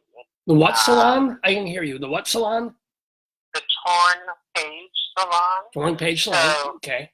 Yes, and it's run by the son of Rip Torn and Geraldine Page. Oh my gosh, yeah. So that's why it's called the Torn Page Salon. And so we'll be there November 3rd from 4 p.m. to 8 p.m. at the Sunday. And then I'm sure we'll be back at various places. We have a website, UntitledCheater.com, and we put on the schedule, or update the schedule when there are new performances as we go. And also people can, by the way, you have a website that people can check out. It's Edward Einhorn.com. It's Edward, like Edward would normally be spelled, Einhorn, E-I-N-H-O-R-N. So it's essentially, kind of, as that should sound, it's Edward Ein. There we go. Einhorn.com. So we've been having a lot of delight talking with you and about theater and theater and theater and theater. You did make a movie. It was yes, called... I did. Yeah. It was based on... there was a play written during the Holocaust in the Terezin camp. And if you know Terezin, it was a sort of oddball camp during the Holocaust because it wasn't one of the death camps. It was more of a transitionary camp. But it was also the show camp that they would invite the Red Cross to say, oh, it's not so bad in the concentration camp. Right. And so they allowed people to do some art there. And this writer, a Czech writer, Karl Schwenk, wrote a play called The Last Cyclist, which was making fun of the Nazis. And then that was sort of lost for a while, but one of the actors who survived, Yana Shedova, kept it and sort of preserved it. And then it was adapted, found and adapted by the producer of the project, Naomi Tate. And so I directed it as a film that we finished, and now we're sending to film festivals and such. So we should hopefully find some homes for it soon. Is there any place people can watch it yet? Is it posted anywhere, or it's got to do the festival circuit first, and then? It's got to do the festival circuit first, because in order to get into the festivals, they want to premiere it, etc. But there is we do have a trailer that's up. Oh. So if you look up the Last Cyclist trailer, you can see what that's about. And hopefully we'll find some dates soon, and then once we've done that, we'll figure out the wider release plan. Well, cool. So here's the deal. We're finishing our lovely conversation with Edward Einhorn, and of course, two Jews talking to each other. The Holocaust has to come up. He brings up terror. I'm not that familiar with terrazine. I'm more into thorazine myself. But just tease. Thank you very much. So here's the thing. We talk about all the things that you do and then the work that you have to play. What are the projects, one or two, that you're working on over the next half a year, let's say? Do you have an idea for a play that you don't mind talking about, or you keep silent about stuff until it's written? Yeah. Sure. So I mentioned the play about my grandfather that's coming up in January and February. And then I have two in development. One is an opera, which is about, based on an ancient Greek Jewish play from the 2nd century BCE. And it's written by Ezekiel the Tragedian. Wait. Ezekiel the what? The Tragedian. He was a Greek playwright tragedian who wrote a play about the Exodus. And it's only just in fragments now because at the time, the elders found it to be paganism to do theater. They thought Jews should never do theater. And of course, that is why today none of us do theater. But I took the original script and then I surrounded it by a modern day piece, and so it's a half opera, half play based on that original piece. And then my other thing is I wrote a play called Alma Bea, which is more of a science fiction-y thing. 3 female actors in this caught in this one pod that really can only sustain 2 people. And so it's a very small but intense drama. I'm a Bear? Is that the name you said? Alma Bea. So it's A-L-M-A, second word is B-A-Y. Bea, I'm a Alabea. Alma Bea. Alma Bea, yes. So, Edward Einhorn, it's been a delight talking to you, but I can't let you go before asking, how Jewish are you? Well, as you may hear from my project, I'm pretty Jewish. Well, how were you raised? Conservative? How much do you believe now? Do you ever go to shul? That sort of thing. I grew up conservative. I'm agnostic. Whatever that means. Well, but I consider myself more Reconstructionist now than conservative, but I do a lot of work on Jewish subjects in my theater. And, I go occasionally. My ex-girlfriend is a conservative rabbi. Oh, my goodness. Wow. So you dumped the rabbi for your current wife. Look at this. Whoa. What? You can't see, but I'm holding up a Torah as we speak. Yeah. But first of all, I guess you would understand when I say Mazel Tov on all Thank the you. projects that you're doing. Mazel tov on Performance for One, that people can go find and see over the next couple of, well, through November 3rd. They can see it in various places. To find out more, there's UntitledTheater.com, or is it Untitled Theater Company? What's that website? UntitledTheater.com. And is it theater, R-E-E-R-Q-W? Which, how do you spell it? It is ER, but we also have RE. Somebody types that out that way. So they'll both You'll work. end up on the same place.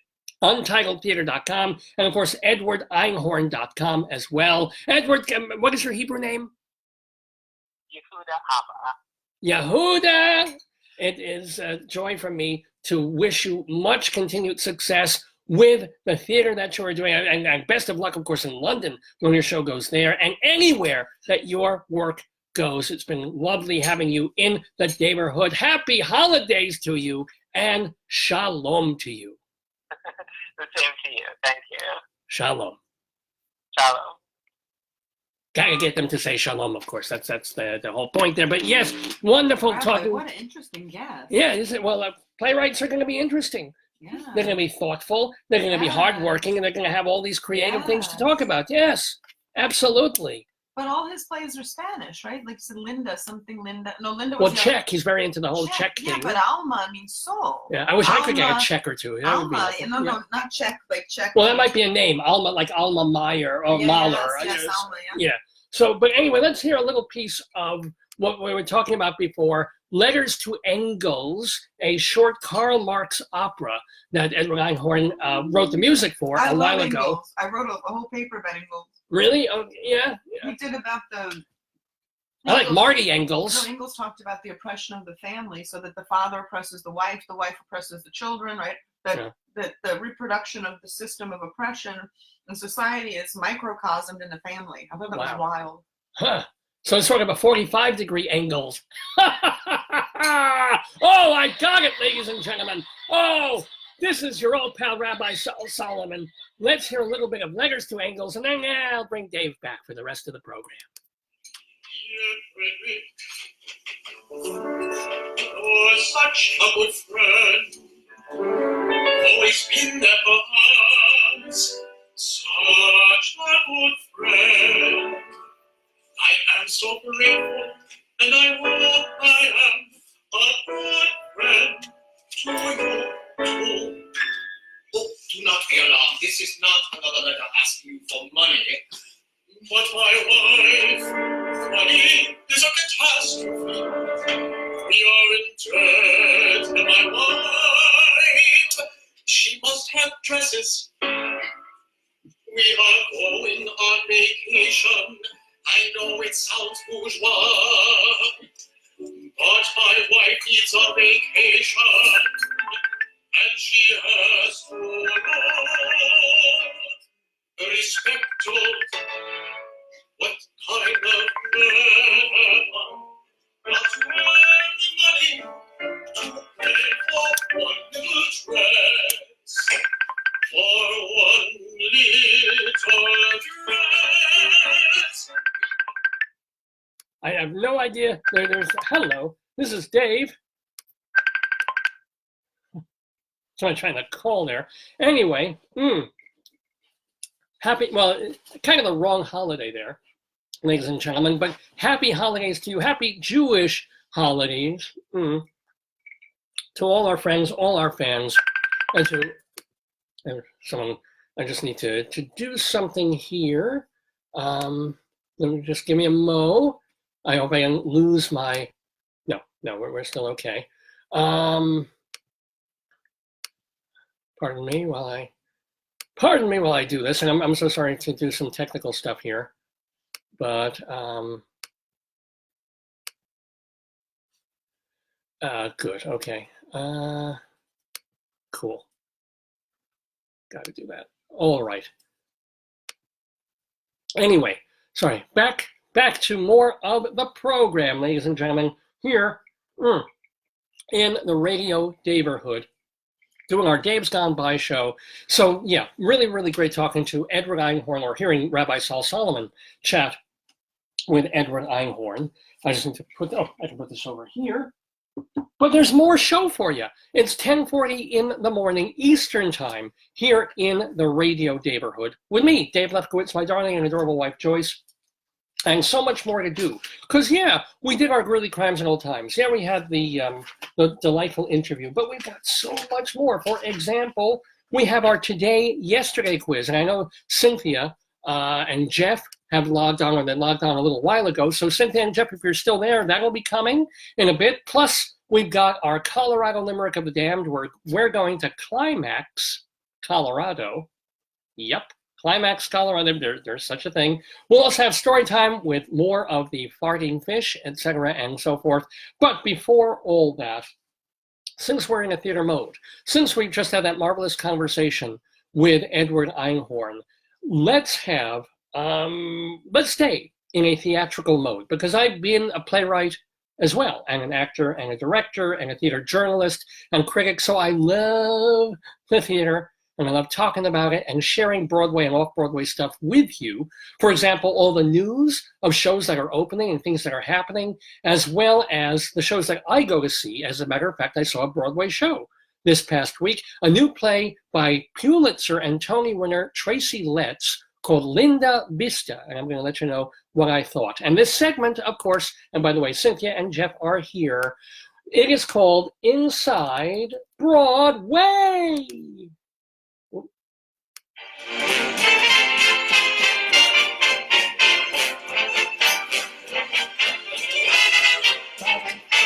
Inside Broadway, a look at theater on and off Broadway and beyond. Brought to you by Total Theater and Performing Arts Insider. Curtain going up.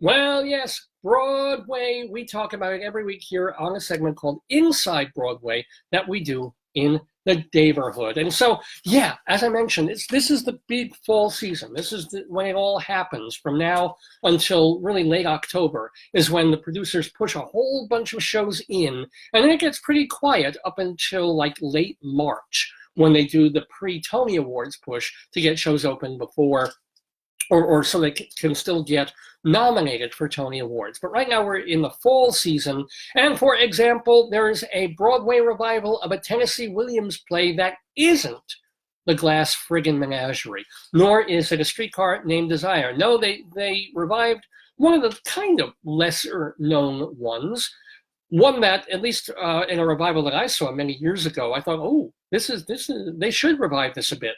It's The Rose Tattoo, a 1951 comedy drama, and emphasis, quite a bit of it generally, on the comedy. It's the closest thing that Tennessee Williams has written to a straight-out comedy, at least in a full-length play. It's directed here by Trip Cullman, and the Roundabout Theater Company is doing it at their American Airlines Theater, just opened a couple of days ago. I think it opened Thursday night, as a matter of fact. And it, as ever with Williams, it features an eccentric, fascinating lead female character. But rather than this one being dark and wispy and bossy or borderline crazy, this one is simply like hungry to live again and earthy. And she's being played here by Marissa Tomei. She's, I guess, one of the reasons for this revival of the show. This was actually a staging that debuted at the Williamstown Theater Festival in Massachusetts 4 years ago. And finally, they got it to Broadway. And the Roundabout has done a few Williams shows, including Summer and Smoke and Night of the Iguana. Neither play I particularly care for, but I do like The Rose Tattoo. I'm looking forward to seeing this one. So here's the deal. I haven't seen it yet, but some other critics have, because it just opened. What did the other critics think of The Rose Tattoo? Well, writing for Broadway News, Charles Isherwood, who was writing for the Times a couple of years ago, says that even though he liked Marissa Tomei, and that she does a vivifying, staunchly committed performance, is not enough to keep this ripe comedy at the emotional heights that it needs to sustain. Despite significant trims, parts of this production feel plodding and disjointed. So not a fan of Trip Cullman's production of The Rose Tattoo. Cullman, he, by the way, staged Choir Boy just a year or so ago. Ben Brantley, writing for the New York Times, he was more a fan of this revival. He says that Tomei gives a valiant performance as directed by imaginative but erratic Trip Cullman. So he liked parts of it and probably liked those parts more than Charles Isherwood did. However, interesting that a woman, Roma Torre from New York One, she really liked it. She said that Marissa Tomei and the guy who plays Mangiacavallo, the Italian fellow who comes into this widow's life, they are wonderful together with so much chemistry, you half expect the stage to catch fire. The other performances are uneven, the set is kind of weird, but overall, those central performances she loved. Robert Hoffler, writing for The Wrap, not so much. He said that the set really throws everything off. It's got like flamingos on it, it's like South Florida. Clearly, he writes, someone is out to deconstruct Tennessee Williams's gently written play. Marissa Tomei chews the scenery. However, Ella Rubin, that other critics didn't necessarily like, who plays the daughter, he liked her. He says that she brings a poignant kitchen sink reality to the cartoon unspooling around her. So either you go with this idea that this is an outsized, cartoonish rose tattoo, and everybody should be on that page, or is it like, no, they're ruining it by all this wildness, and at least she grounds the play a little bit. What did Christopher Bonanos from Vulture think? He liked it. He said, there's a lack of consistency that undermines the show, but it's baked into Tennessee Williams's script in the first place. Melodramatic scenes alternate with ones that are played nearly as slapstick. Bonanos questions, why do this play on a big Broadway scale at all? Well, I disagree with that. I think a good production of Rose Tattoo is very much worth doing. I saw one with Mercedes Ruehl a few years back. I'll let you know what I thought of the Tomei performance when I see it in a week or two. Well, another Broadway show opened just a couple of nights ago. It opened on Wednesday night. Oh, I think Rose Tattoo opened on Tuesday. And The Lightning Thief, the Percy Jackson musical, opened on Wednesday for a run through early January at the Longacre Theater on Broadway. Now, I'd never heard of this stuff until I started working at a library. I had no idea of this Percy Jackson stuff and The Lightning Thief and this post-Harry Potter wizardry, muggly kind of thing, but apparently it's huge. It flies off the shelves for teenagers and preteens of a certain age. And TheaterWorks USA was onto this many years ago. Now, TheaterWorks is devoted to making plays for older children and young adults. They've been doing it for decades, right? And so they did it, and this was very popular. So popular that they toured with it, and they brought it to the Lucille Lortel Theater for a while. So popular that they found producers to bring it to Broadway. It features a score by Rob Rokicki. Don't know who that is, but a book by Joe, sorry? It's a great name, Rokicki. Rob Rokicki. The book is by Joe Trax, and if you know him, it's because he wrote the book for the Broadway cult flop Be More Chill last season. Stephen Brackett is directing this musical. It's called The Lightning Thief, and it's all about a young man who learns that he is the son of gods, but he can't control his powers. He figures out how to do that in the show. So how did the critics feel about The Lightning Thief? Frank Rizzo, writing for Variety, hated it. He said, the story is propelled by the clever premise that the gods are real and they have kids and those kids have issues. McCarroll, the lead actor, is a guy named Chris McCarroll, playing Percy Jackson. He's appealing, and there are some good songs, but there's a god-awful one, and the audience had plenty of enthusiasts, but here, and unfortunately I didn't come up with it, but here's the pun of the week, ladies and gentlemen. He says that some audiences are really enthusiastic, the people who are into this book series. Others will find the show myth begotten. Get it? Myth begotten? Well, yeah, okay. Myth begotten? As opposed to misbegotten. Does the person have a lift? Yeah, there you go. I like it. Greg Evans, however, writing for Deadline.com, liked the show. He said, yeah, the production is fun. It doesn't have the poignance of Be More Chill, but the cast, especially the lead actor, have a winning exuberance. And although other critics slam the show for being really kind of amateurish looking and feeling for Broadway, he says that the production has a threadbare charm, whereas Variety found the show just really looking cheap. What did Entertainment Weekly think of it? Christian Holub gave it a B-, so it's like almost a yes. Even if you can't follow all the details, there's much to enjoy. It will please fans and even newcomers with its scrappy aesthetic, but The Lightning Thief is still kind of thin for Broadway. Helen Shaw, writing for Time Out New York, not a fan, gave it only 2 out of 5 stars. She said that she saw this when TheaterWorks was doing it off-Broadway, and it was sweet and small. It is out of place on Broadway, except for one funny number. The songs tend to work the same rock plaintive key. So really very, very mixed reviews for The Lightning Thief. It really sounds like they took a show that's for a very core specific audience of an age, and like the Dungeons and Dragons Harry Potter crowd to boot, and then expanded it, made it instead of like an hour and a half, 2 hours and 20 minutes, more songs, more stuff, and brought it to Broadway. Was that the wisest idea? We shall see. It's The Lightning Thief, the Percy Jackson musical on Broadway at the Longacre Theater. Hey, by the way, we're doing this segment. It's called Inside Broadway, and one of the reasons we're able to do it is our fine friends at TotalTheater.com. This is a free website of theater reviews and articles, and I don't just mean Broadway. I mean, there's stories about off-Broadway, regional theater, international theater, festivals, and reviews from all over the country and all over the world, and it's absolutely free. Just go to TotalTheater.com, and kind of like Edward Einhorn's theater company, you can spell it either way, theater, E-R or R-E, TotalTheater.com for hundreds, thousands really, of free theater reviews and articles. Do please check it out.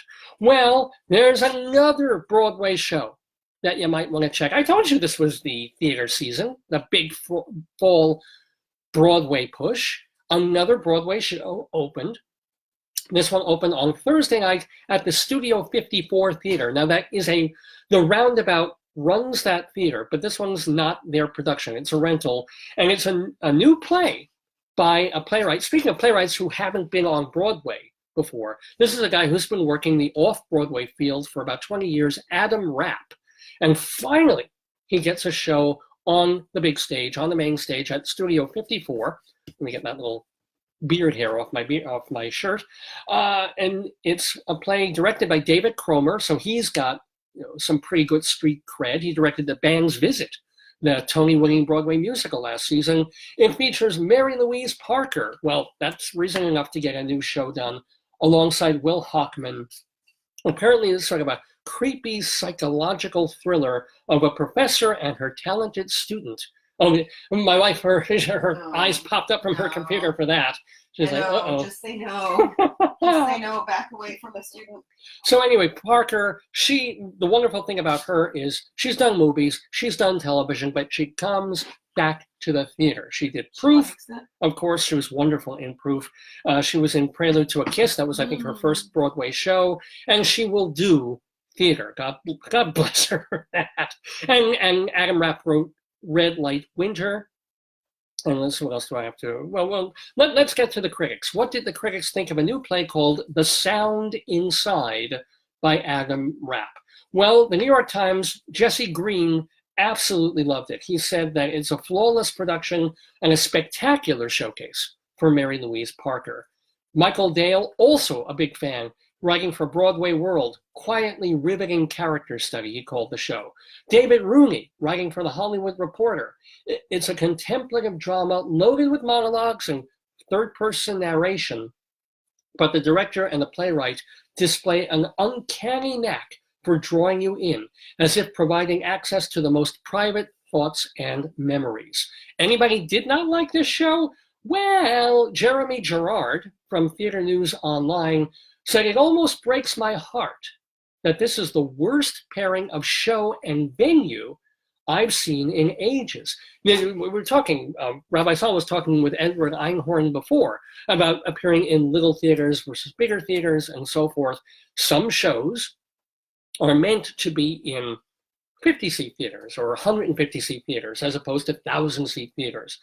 Jeremy Gerard is saying about The Sound Inside that this was a play that should have been in an off-Broadway $4.99 minus seat theater, and it just gets lost on the stage of Studio 54. Not everybody felt that way. Writing for the New York Stage Review, Stephen Susskind says, all in all, this was a magical evening for theatergoers not averse to listening and thinking. So yeah, so basically you got mixed reviews for Rose Tattoo, mixed to negative reviews for Lightning Thief, and mostly really good reviews for The Sound Inside. All three Broadway shows, all of them limited runs. So if you're interested in finding out for yourself, get your tickets now. Well, speaking of Broadway shows that are opening, this is a show that is going to be opening in a while. In fact, it'll be this season. April 5th is the opening date at the Stephen Sondheim Theater for the musical, don't get all excited now, Mrs. Doubtfire. I know, we already have Tootsie, but hey, they're adapting Mrs. Doubtfire into a musical. It's got a book by Carrie Kirkpatrick and John O'Farrell, adapting the 1993 film, of course, that starred Robin Williams back in the day. Rob McClure, that talented guy who was in Chaplin and is he in Beetlejuice? Now am I confusing that? But anyway, Jen Gabatisse and Brad Oscar, veteran Broadway actor, they're all going to be in Mrs. Doubtfire, which is, of course, about an unemployed divorced actor disguising himself as a nanny to see his children. They're going to do a tryout of the show at the end of November through December at the Fifth Avenue Theater in Seattle, and assuming all goes well, they are ready to bring Mrs. Doubtfire to Broadway this coming spring. So yeah, another movie, another big popular movie gets the Broadway treatment, musicalized. Well, hey, Tootsie was really, really funny, so we'll see. We're doing Inside Broadway on Dave's Gone By, talking about the theater. Gotta say goodbye. This is the unfortunate part of this segment of Inside Broadway where people die. And we want to say farewell to them and let you know who passed on. For example, Sam Bobrick, 87 years old. He died last Friday after a stroke. He served in the Air Force when he was young. Well, not that young. When he was old enough to serve in the Air Force. Followed by a journalism degree. He started TV by writing for Captain Kangaroo. And then he was on the staffs writing for Andy Griffith and Get Smart and Bewitched and even the Smothers Brothers show.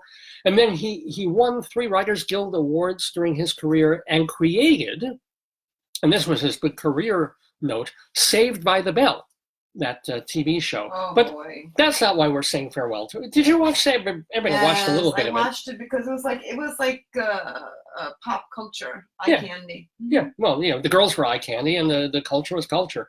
But okay, he created it. He created Saved by the Bell. But more importantly for us, this man, Sam Bobrick, wrote 40, count them, 40 plays. Can you name one of them? Well, we can. He wrote Norman, Is That You? Remember that? And people don't even remember that one, and except that Red Fox and Pearl Bailey did the movie adaptation of it.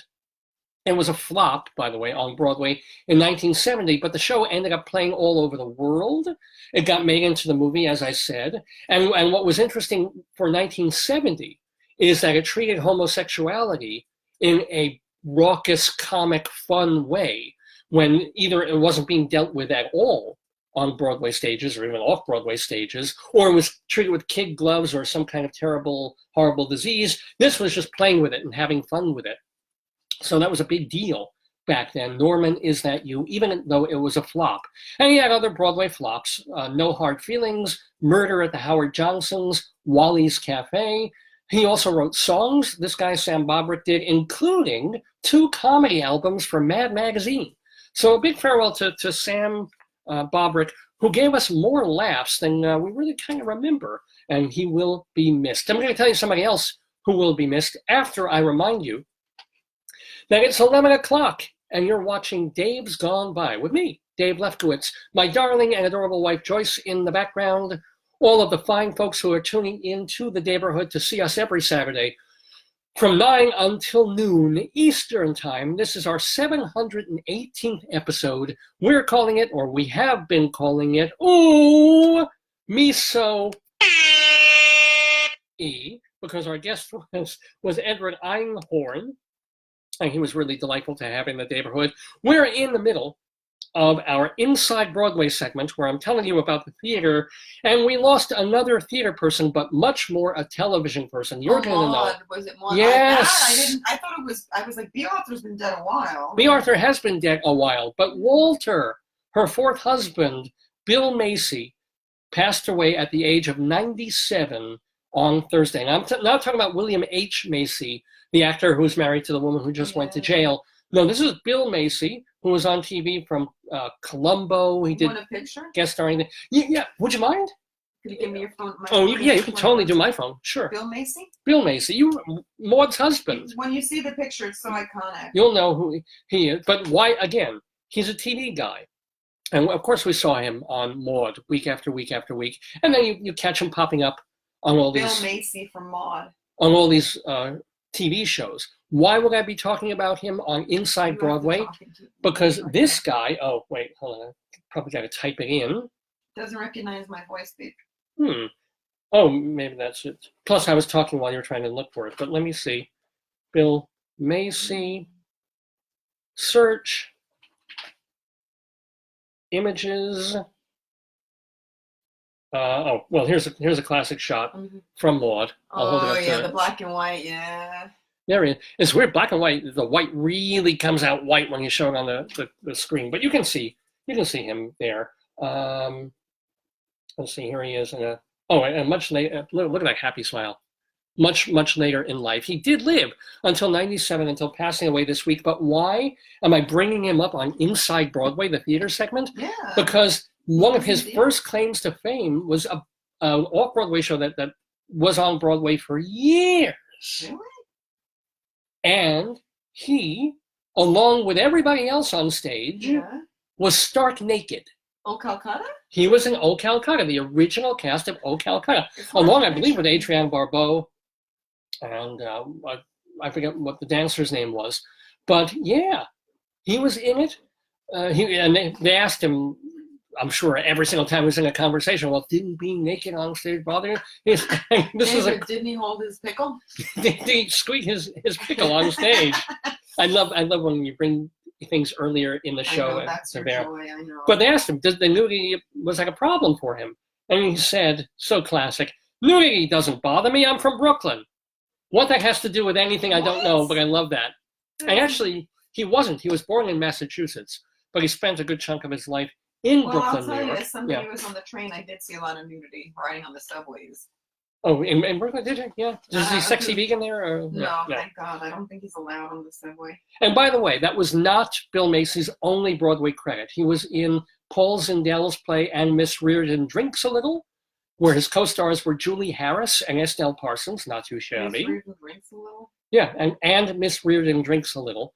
Paul Zindel, you might remember, if you have young adults who aren't reading Percy Jackson, maybe back in the day they read The Pig Man. He wrote that Man in the Moon Marigolds. I read the whole. Yeah. But and Bill Macy replaced Ron Liebman in Neil Simon's I Ought to Be in Pictures on Broadway, and his last Broadway role was in a comedy called The Roast. Whoever heard of it? It was co-written by Gary Marshall and co-starred Peter Boyle and Rob Reiner, specifically because it was directed by Carl Reiner. You know, we talk about nepotism at the university. It certainly happens on Broadway, too. Anyway, we've got one more item to do on Inside Broadway here on Dave's Gone By. I've been telling you about all these Broadway shows that will open or have opened, and the critics have weighed in. Well, I'm a critic, and I'm going to weigh in on the new play. I have it. Sorry. A new play by the Pulitzer and Tony-winning playwright Tracy Letts. It's a guy, by the way. His name is Tracy, but it's Linda Vista. Linda Vista. Okay, there's the guide for it. What's it about? Well, it's about this guy. He's just gotten a divorce.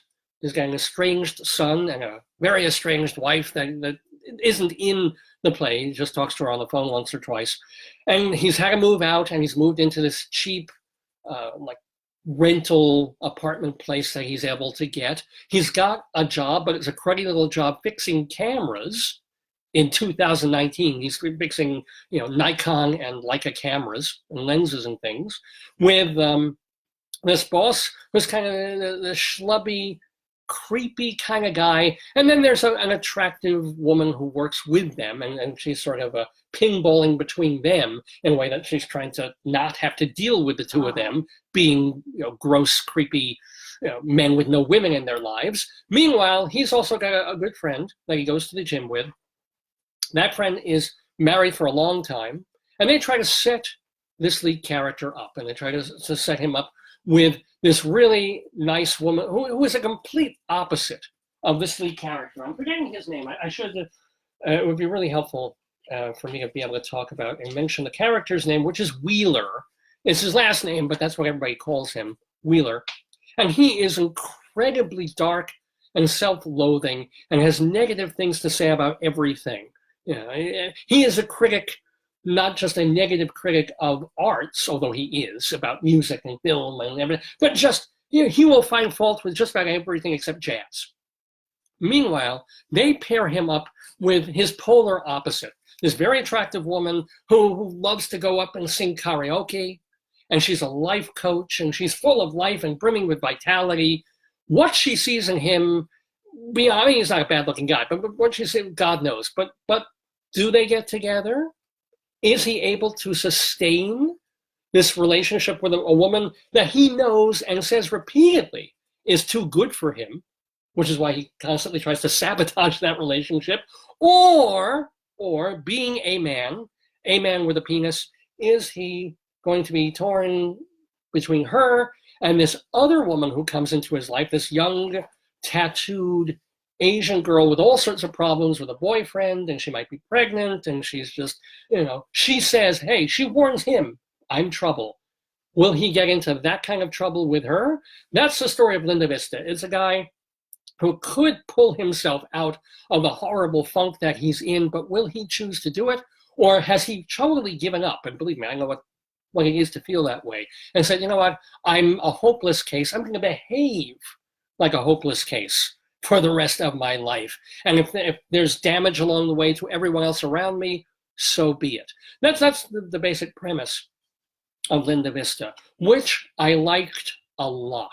I'm going to give this one 3.25 stars because, first of all, the first half of the play plays like vintage Neil Simon, which is a huge compliment. Wow. This plays like, it doesn't even play like Brighton Beach Memoirs, Neil Simon. It's just, snappy lines, really, really funny.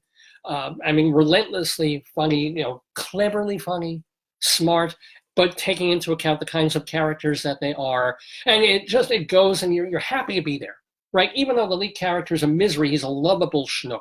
He's a likable guy who knows what a disaster he is. So you're in his corner. You root for him, and he's funny. And everybody around him is funny. It's great. And then being a Tracy Letts play, it gets darker. And things go wrong, and he makes things go wrong, and makes wrong choices, and but it's not as dark as Superior Donuts get. That play I had a problem with, because it starts off as a middling sitcom, and then gets really kind of bleak, and tries to pull itself out. How they made a TV sitcom out of it, I honestly do not know. And I didn't like Bug, and August Osage County I found kind of overrated. This, for me, is the closest to a sustained good play. And it's certainly entertaining and watchable all the way through, which is saying something about a play that runs over 2.5 hours with an intermission. That it holds you, that you're interested, even though there are points that are unbelievable. There's a certain way when he changes his code of dress, and it's like, what? No. Or when the dialogue is just too glib, when they're bouncing back and forth a little too easily with the language there, and it feels fake. Or there are moments when you're not buying the premise or what happens or how it happens. Even so, it's a very, very good evening at the theater. It's Linda Vista. It's directed by Dexter Bullard, who hits all the right notes comedically. By the way, it's a second stage theater production at their Broadway theater, the Helen Hayes, and a very good cast. You've got Ian Barford, who is playing Wheeler, and he's just, I mean, you see these characters on stage, except one or two people who are kind of too good looking, who are like, wait, yeah, these are supposed to be real people getting to, and yeah, a couple of people, they've gone to the gym for like 6 months before this play went on to be on Broadway here. Normal people don't look quite as good as these people do, but he's a believable schnook, right? And we do believe these characters. There's some lovely work from Ian Barford, Jim True Frost as his best friend, Sally Murphy as the wife of the best friend, who is trying to be a good friend of this guy, but when he makes the wrong choices, she's got to cut him off and tell him what he already knows, that he's a loser who can't help himself. Cora Vanderbrook is terrific as the karaoke life coach woman. Also some really nice work from Chantal Thuy, I don't know if I'm pronouncing that, as this other girl that comes into his life. Well, what else can I say about it? What else should I say about it? It's really good. Go see Linda Vista on Broadway at the Helen Hayes Theater. So that is Inside Broadway for this Saturday, October. Wait, our dog just started limping for a minute. I don't know why. It's okay, buddy. Oh, poor fellow. That hand thing again. Oh, sorry, having a dog moment here. Just hold him for a sec. Anyway, we've got more to do on the Dave's Gone By Facebook podcast. Did he do anything? No, the hand's up, see? Yeah. Did he walk on it weird, or did he step on something? I don't know. Oh, sorry, just So he was little, holding it up, he won't. yeah. Wait, give him a few, or maybe sit with him and see how he's doing. Yeah. Yeah, he's limping it. Sorry, folks. Buddy. Maybe we'll put him on his bed and turn him sideways and just see what's going on there. Okay. See, we're live. This is what happens live on Dave's Gone By every Saturday from 9 until noon. It's about 12 minutes after 11 in the morning Eastern time. We still have some more to do for you on the show, including our Colorado Limerick of the Damned, where we're going to be going to Climax, Colorado. Ho, ho, ho. But speaking of climaxes, I should warn people that Linda Vista is not for general logging. There's quite a lot of nudity and sexual content, not as much as slave play, and not as friggin' weird as slave play, but it's got some. Anyway, we'll have our Colorado Limerick of the Damned. We will also have our Today, Yesterday quiz, which let's do that now. And there's one other thing I'm forgetting that we do. Oh, our story time, of course, of Why Fish Fart. But yeah, we like to do a quiz every week. We've been doing them for a couple of months now, and this is where your job is to answer quiz questions about this date in history. Well, it's October 19th. We've had a bunch of October 19th before this one. What happened on this date?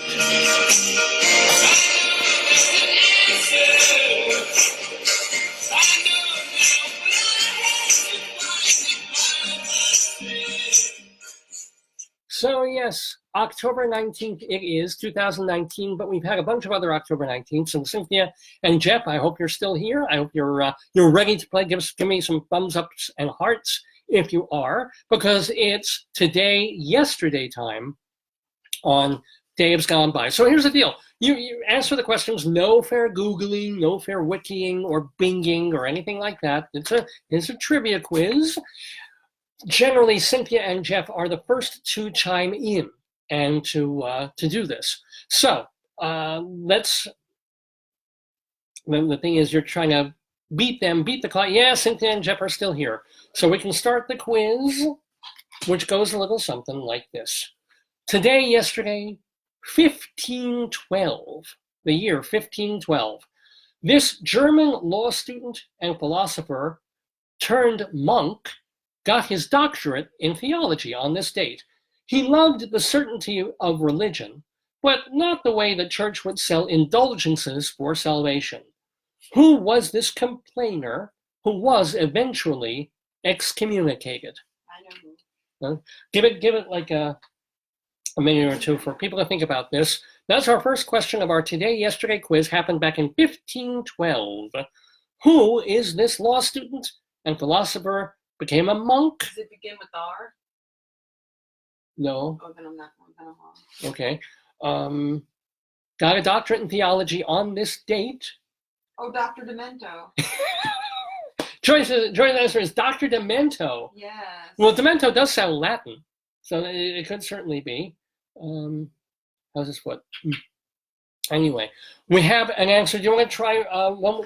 Which answer were you thinking of with the R, Beb? Rasputin. Oh, Joyce is thinking Rasputin because of the monk. But no, this is a German. Was it Thelonious? It wasn't Thelonious. Oh, that's a jazzy kind of an answer. I'm going to give a 5, 4, 3, 2, 1 countdown, and the answer is. I'll give you this one, babe. He tacked his complaints on the door of the church, unless I'm mistaken. Theodore? No, not Brother Theodore. Excellent. Now, there were, or unless I'm mistaking him for someone else, he had these 95 theses, as opposed to having feces when you're 95, which is horrible. Any guesses? Nope. It led to the Protestant Reformation. Oh, Luther. Yeah, he's the king of our hearts, Martin Luther, not King Jr., just plain old Martin Luther, who did all these things, took on the church, created his own religion, and then towards the end of his life became an absolutely miserable anti-Semite, the son of a bitch. But yes, the answer was Martin Luther. On this date, got his doctorate in theology. Okay, let's get to the next one. And by the way, Cynthia and Jeff, thumbs up to you. You got it. You're 1 for 1. Today, yesterday, 1781, was a big day for the United States. What happened? Did George Washington become the first president?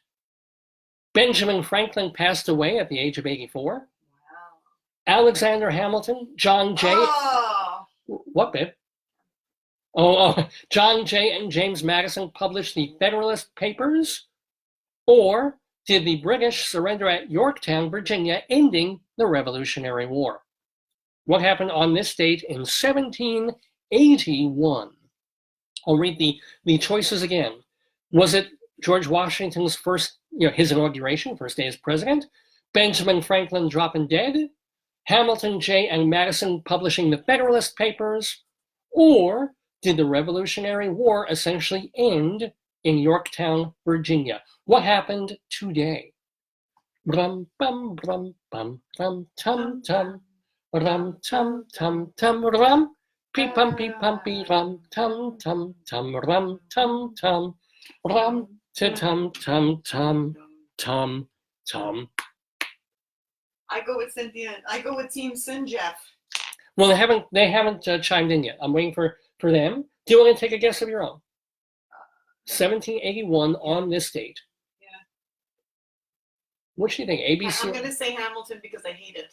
Okay, so Joyce has all these things against Lin-Manuel Miranda and Hamilton. And actually, you're thinking just like Jeff and Cynthia, who went with the Federalist. I feel smarter already. I like that. The Federalist Papers. Unfortunately, that's wrong. It was not the Federalist Papers today. It was not Ben Franklin. He did die at 84, but not on this date. And it was not the first day of Washington's presidency. It was the day that General Cornwallis surrendered to George Washington. Is that a real name? Isn't that a great name, Cornwallis? Wasn't that the name of Mr. Hankey's kid? I think it was Cornwallis. Yeah. No, it was Corn Silvio. Or Cornholio. But no. This was the day that the Revolutionary War ended. Ben Franklin actually lived another 9 years. He died in 1790. So, okay, 1 for 1. That was tough. I mean, that was kind of a guessy, tough one. How about this one? This one I think folks will get, especially if you love classical music. Today, yesterday, 1901, composer Edward Elgar premiered 2 of 6 marches at the Liverpool Orchestral Society. The first one, he's walking. Yeah. The first one, March number 1 in D, has become a standard at college graduation ceremonies. dun, dun, dun, dun, dun, What is the more common title for, I'm winking at you like I'm not on camera here, but what is the more common title for all 6 marches, including that one? What do they call it? What's the common name for the it? Funky Cold Medina. Joyce says the Funky Cold Medina. Let's see what Cynthia and Jeff have to say. Joyce, we did give an audio clue there of Joyce singing the song. Did I put it on iTunes? I'm going to look for it while you try and get. I did. Yay. So that's the question. Edward Elgar, he did these 6 marches, wrote them today, or he published them, finished them today, back in 1901.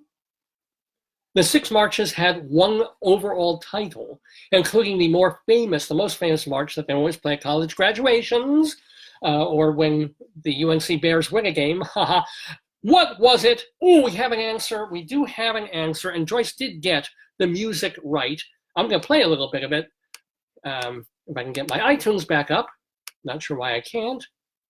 Oh, iTunes, could you please play? Ah, forgive me. Sorry. Sounds like this. Uh-oh.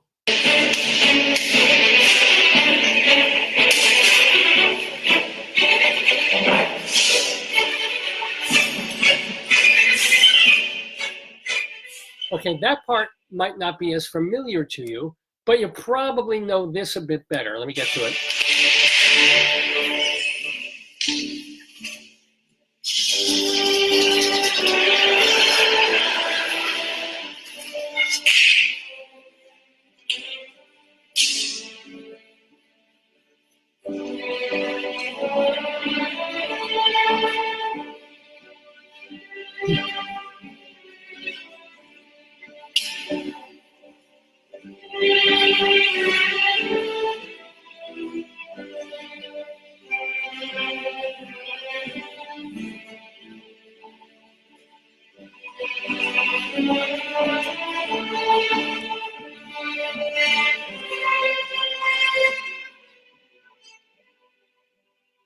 Well, there it is. And of course, and Cynthia and Jeff did get it right. The more common, popular name for this is Pomp and Circumstance. We refer to that little part of the piece of music as Pomp and Circumstance, but actually all 6 marches have that banner header for them. So well done, Cynthia and Jeff. You're 2 and 1. How's everybody else at home doing? And Jilly and Hermie and let's see who else. I had to block someone who was just writing too much and writing too weird, and then tried to call me during the show. So I'm afraid he's no longer.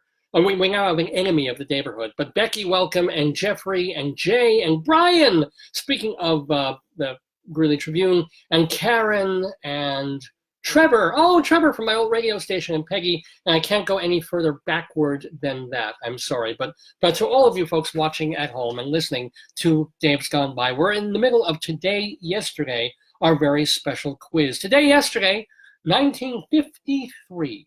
Okay, so October 19th, 1953, singer Julius LaRosa was becoming more and more popular singing on television and radio. But he ran afoul of this variety show host who fired him essentially right on live TV. Who was this angry host? Okay. So Julius LaRosa, who passed away only recently, I believe. Julius LaRosa, very popular singer. I wonder if I can find some material of him singing. That might be good if I could do that.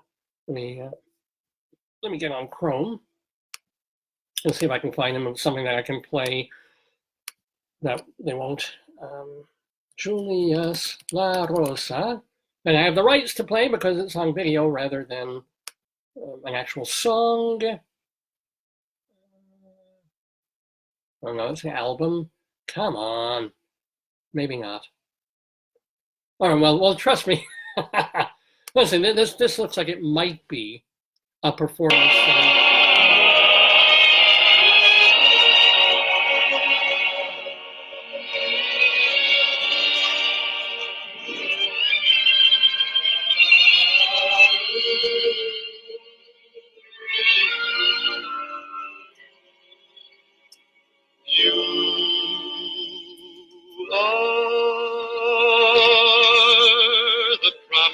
kiss of springtime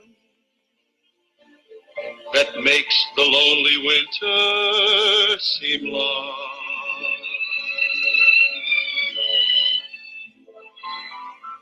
You are the breathless hush of evening that trembles on the brink of a lovely song. Well, anyway, he does have a really nice voice, doesn't he? You are the age. Stop. That's Julius LaRosa singing probably on this TV variety show. We just picked up another viewer from my doing that. I never understand why people tune in or out of this show at various points, but welcome. So here we go. Cynthia and Jeff have an answer to the question. That man, Julius LaRosa, that you heard singing, he was becoming really popular on TV and radio, but he was on this very big variety show on TV, but the host had problems with him and fired him right on television.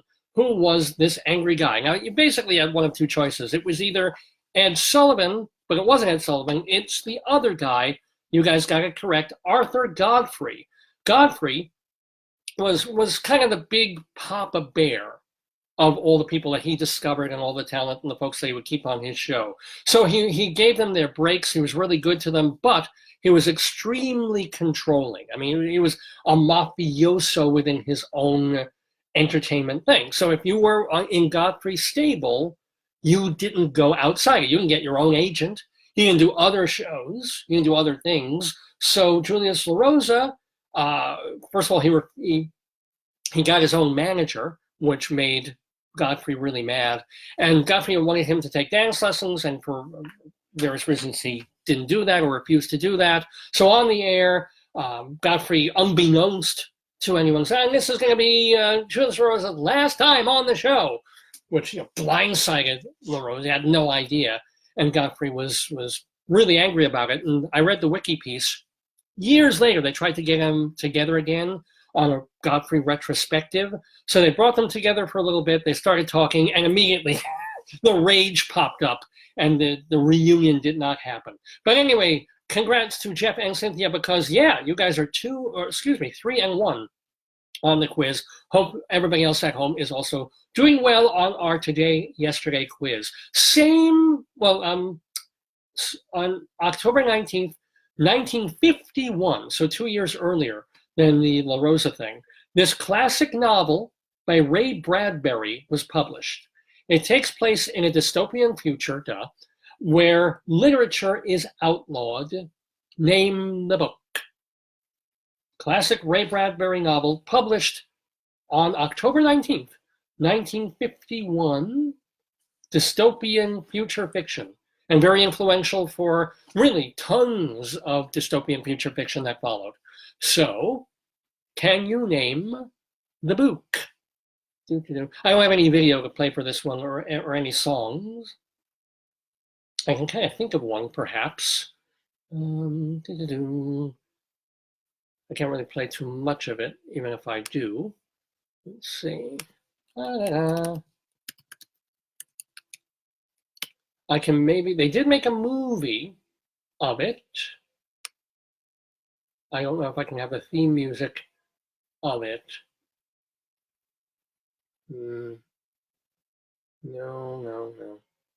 No, sorry, can't really find that. In fact, they not only made a movie of it many, many years ago, but they did a remake modern movie not too long ago. Do we have an answer? Oh, I think we do have an answer. So let me give the xylophonic countdown.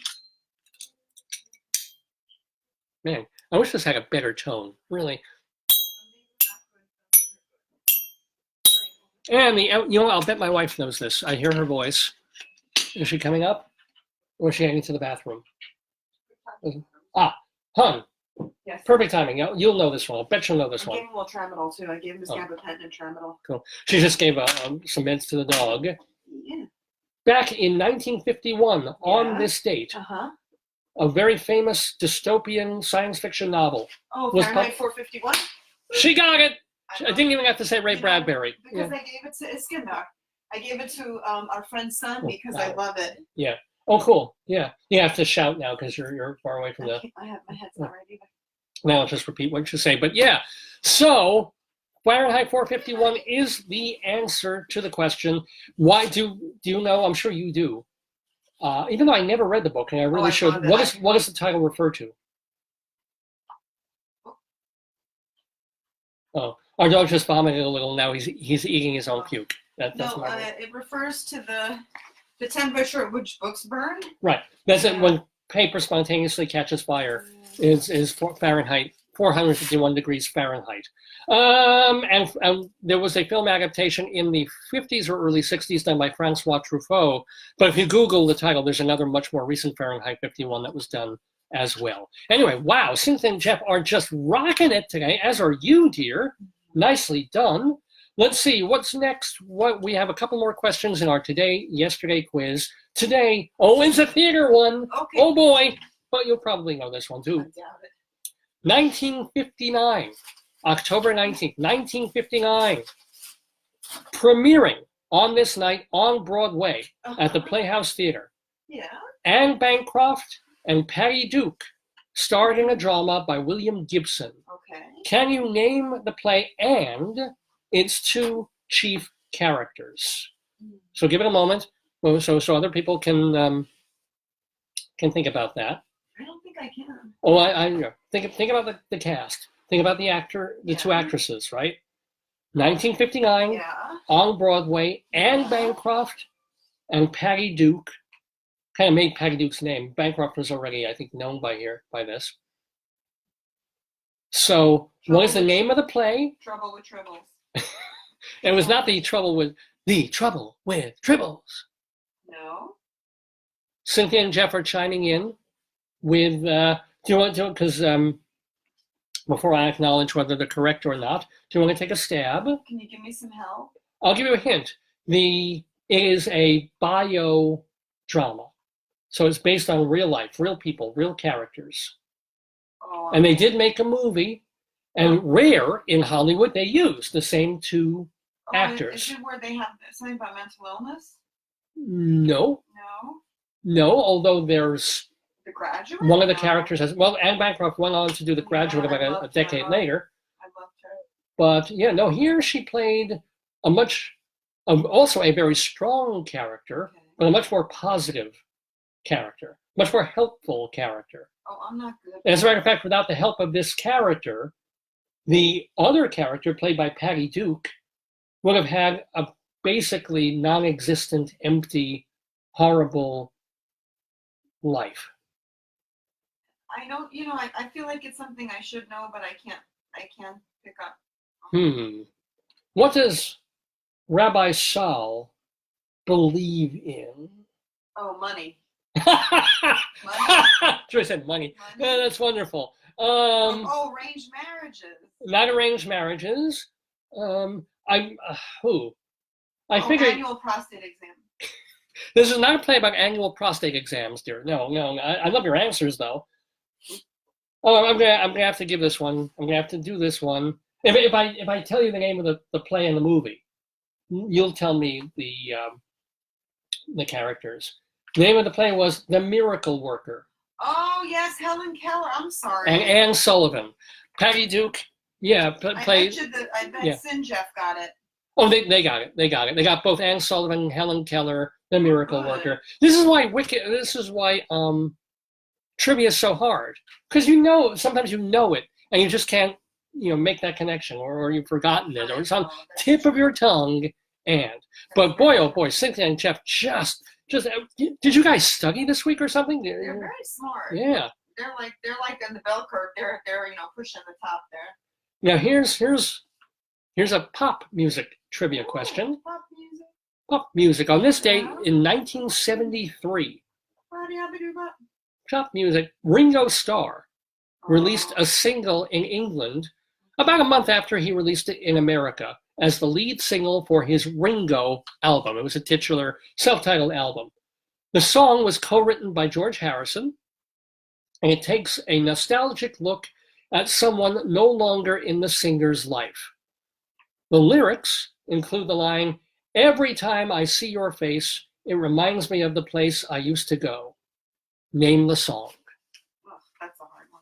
Probably Ringo's best song as a solo artist. That's very hard. It's a tough. But see if you can hear that lyric in your head. Whoa, we have an answer already.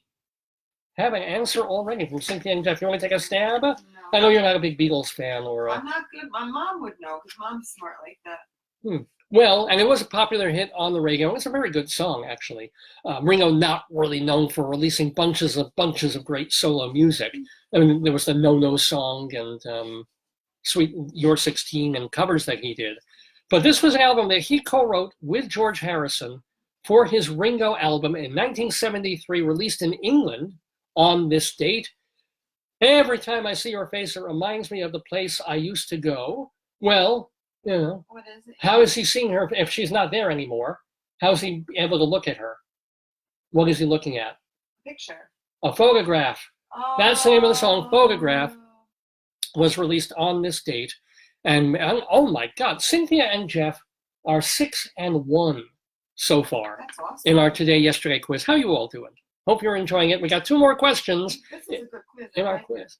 Good. Well, let's see if you still like this one. Today, I've got 1 out of 2, right? well, this one's gonna just have to guess on this one. Yesterday, 1987, the world financial community suffered Black Monday. The Dow Jones had its worst one-day decline percentage-wise in history. Wow.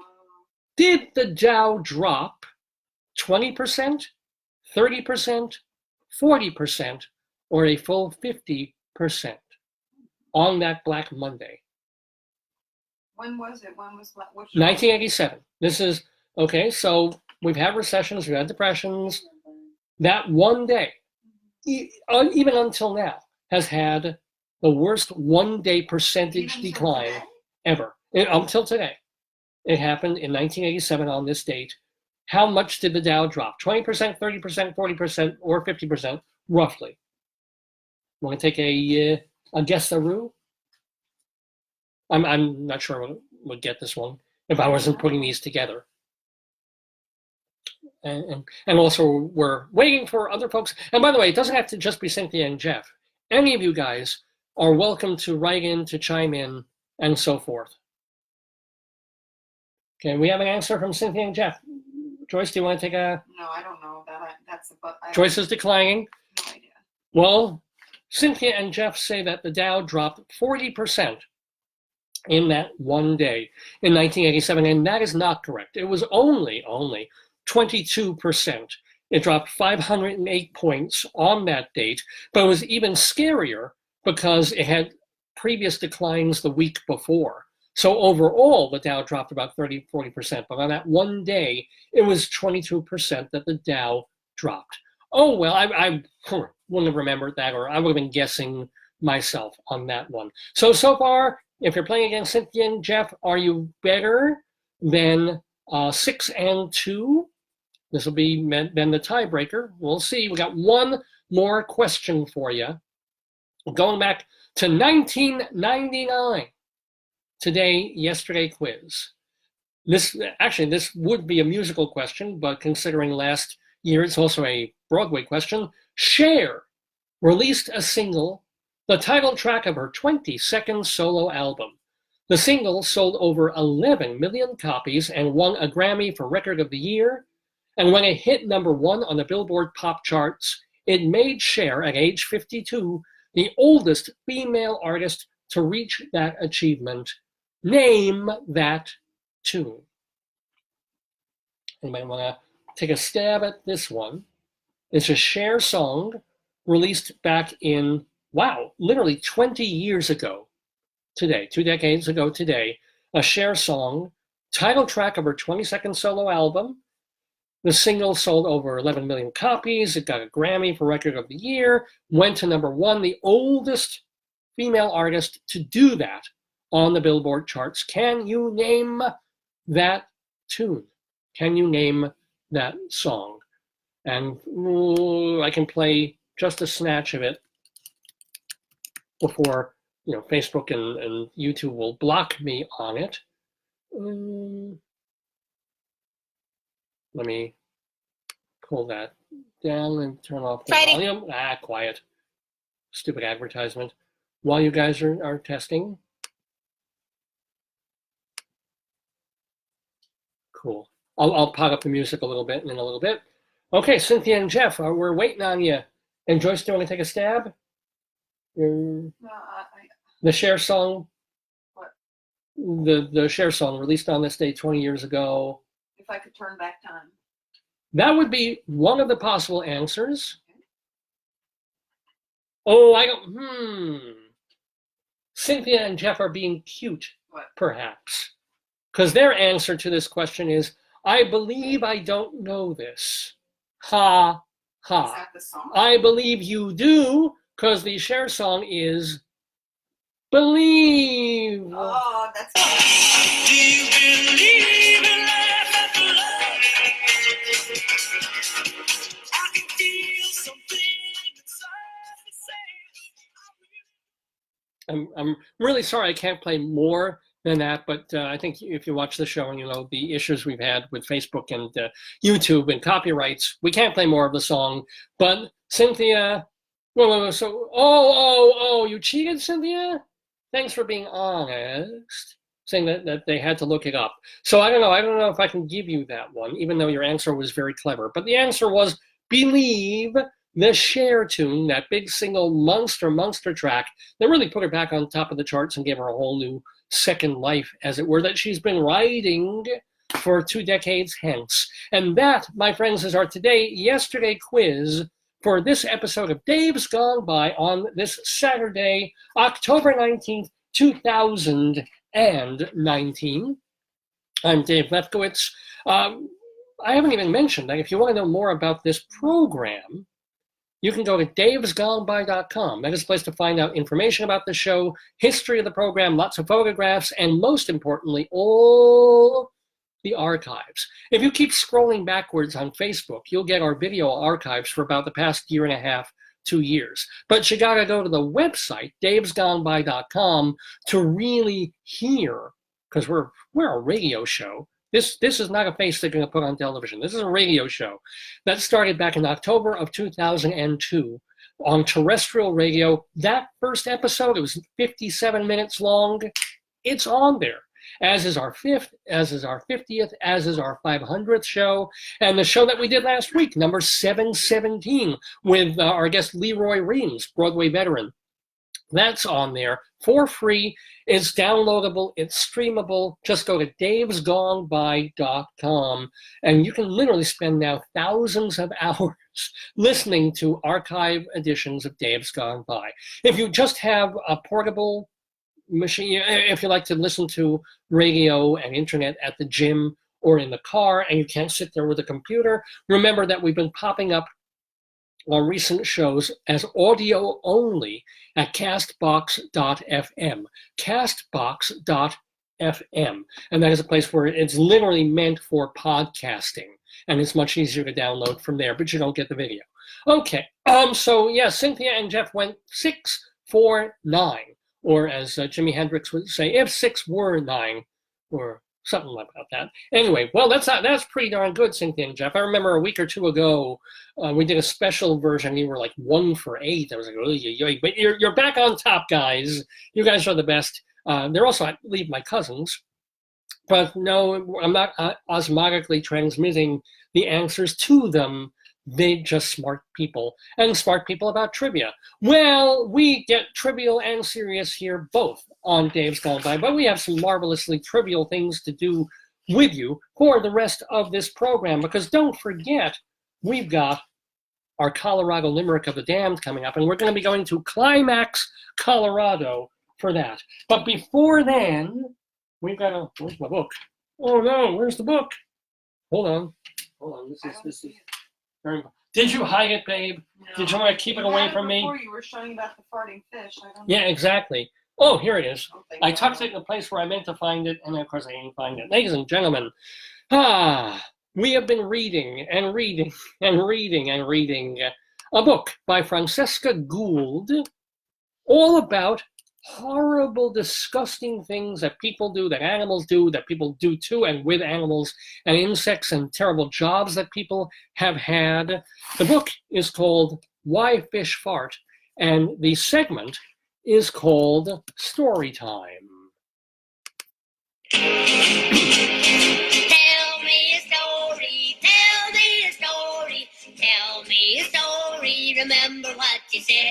You promised me, you said you would. You gotta give in, so I'll be good. Tell me a story, then I'll go to bed.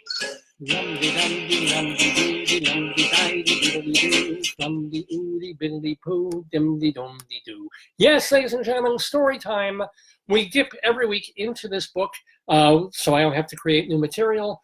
And I just love this kind of thing. It's true things, true facts of the universe, but the gross ones. It's kind of like the job of squires in the Middle Ages when they cared for knights of the round table or even square or triangular tables. They had a horrible job. The knight would wear the armor sun up to sundown, and all the sweat, and he would pee and poop in there, and then they have to muck out the armor. That was a job, folks. People have to fish bodies out of rivers, people who eat various kinds of insects. It's all in this book. Oh, we're getting hearts from probably from Cynthia and Jeff, who do like this segment, or they like mucking out armor. Either one. So let's see. I'm giving you this one. Can you see mine? Oh, are you giving? Oh, do it again. Because I saw hearts. Let's see. Here we go. Last week, where we left off in this marvelous book, we were talking about can it really rain frogs and fish, and incidents of animals falling from the sky in various places. Well, now we move on to, and it's kind of interesting, because literally, our dog was limping before. Joyce gave him a pill, gave him some food with it. He probably ate too quick and he vomited up a little. And then he ate the vomit, which is what dogs do. Okay. It hasn't been all biled up or something. It's still basically food. And he's got medicine in there, so I'm glad he took it, he swallowed it down. But here's the next chapter. Do jackals really feed their offspring with their own vomit? That's the question. I don't think they would ask the question unless the answer is yes. I don't think they would come up with a question like that unless, did the Germans really kill 6 million Jews in the Holocaust? It's like, had there not been World War II and the Holocaust, because that question I would answer is, you'd just be in Berlin at your synagogue on a Saturday and then going to a cabaret later at night, and somebody comes up to you and asks you, did the Germans really murder 6 million Jews and 20 million Jews in a war? No, it's a question you ask because it's probably true. Let's see. The jackal, a dog-like creature, well, we know dogs eat their own vomit, so there you go. Creature with a bushy tail is found in many parts of Africa, the Middle East, and India. They're members of the dog family, and their predators include leopards, hyenas, and eagles. Jackals are scavengers. They find and eat dead animals in order to survive, like humans. They will happily eat the decomposing or diseased flesh riddled with maggots, even if it's been rotting for days. Lunch later, huh? Well, we can go to Taco Bell. When lions and tigers are done with their kills, jackals will happily move in for the revolting leftovers. Unlike many other animals, jackals mate for life, and they produce many offspring. After hunting for food, you might want to close your ears, babe, the parents swallow the prey they've caught, and then when they return to the den, the pups lick their faces until the parents throw up the softened food. Maybe that's why the dogs lick you. That could be. They're getting the food that they want me to regurgitate. This rotting, regurgitated mush is then fed to the young. Well, think about what birds do, right? Birds go, right? No, I don't want to hear it. How do you think I feed potato? It's too close. I drink a bunch of ketchup. Right there, Let me get potato because he loves this. Get up. He's right there. Wait. Oh, there's another one on bed. Here we go. Here, potato. Oh, this is grossing me out, Daddy. All right. We have more disgusting true facts from Why Fish Fart. What is dangerous about the silver carp? In the 1990s, a type of fish called the silver carp first entered the Mississippi River after having escaped from a local fish farm following a series, of floods. Speaking of regurgitation, a series of floods. Since then, the carp have steadily moved upriver, and now they outnumber the local fish by 2 to 1 and are spreading to other rivers in the area. Well, I think we see what's dangerous about that. The problem is that they can leap out of the water. Some have been known to jump 10 feet in a single leap It seems that one thing that makes them jump is the noise of boat engines, presumably because they think a predator is chasing them. This makes them, if only manatees could do that. If a manatee could hear a propeller and then jump 10 feet in the air and far away, there'd be millions of manatees in the ocean. Oh, well. Anyway. Move fast enough to get away. But the problem is this makes these fish really dangerous to humans because they jump with fright at every passing boat. If only a handful of fish jumped at any one time, that'd be dangerous enough because I'm thinking they're like little baby goldfish and krill. These things are 100 pounds. Oh my God. People have been described being hit by a silver carp like being hit by a bowling ball. And they're known to leap in groups with as many as 200 leaping out of the water simultaneously, making them a real menace. Wow. Numerous reports of large jumping silver carp severely injuring boaters and water skiers and probably boats too. In June 2004, a woman water skier in Illinois was smacked in the head by a massive leaping carp and suffered a concussion. Oh my God. Wow. Wow. I would say there's something fishy about that story. Get it, babe? No. Well, at least that particular fish story is fin-ish. No? What? I'm sorry, I can't hear. I'm hard of hearing. So, how would you rate that joke on a scale? Yeah, these are all fish puns. Yeah. Okay. Yeah, it's okay, babe. I won't tell anymore. Okay, Nemo? I like Nemo. Don't mess with Nemo. Which insect is the tarantula's worst enemy? I spied her in the corner. Well, so who is the tarantula afraid of? The tarantula may seem like a fearsome predator. It's no match, though, for the worst enemy, a wasp called a tarantula hawk, or the actual name is Pepsis heros, which is basically having a Pepsi with a hero. The tarantula hawk wasp is one of the largest types in the world. The wings reach 4 inches and a body length of up to 3 inches. It's found worldwide, typically metallic blue or black with very brightly colored wings. When the female wasp picks up the scent of a tarantula, I spied her there.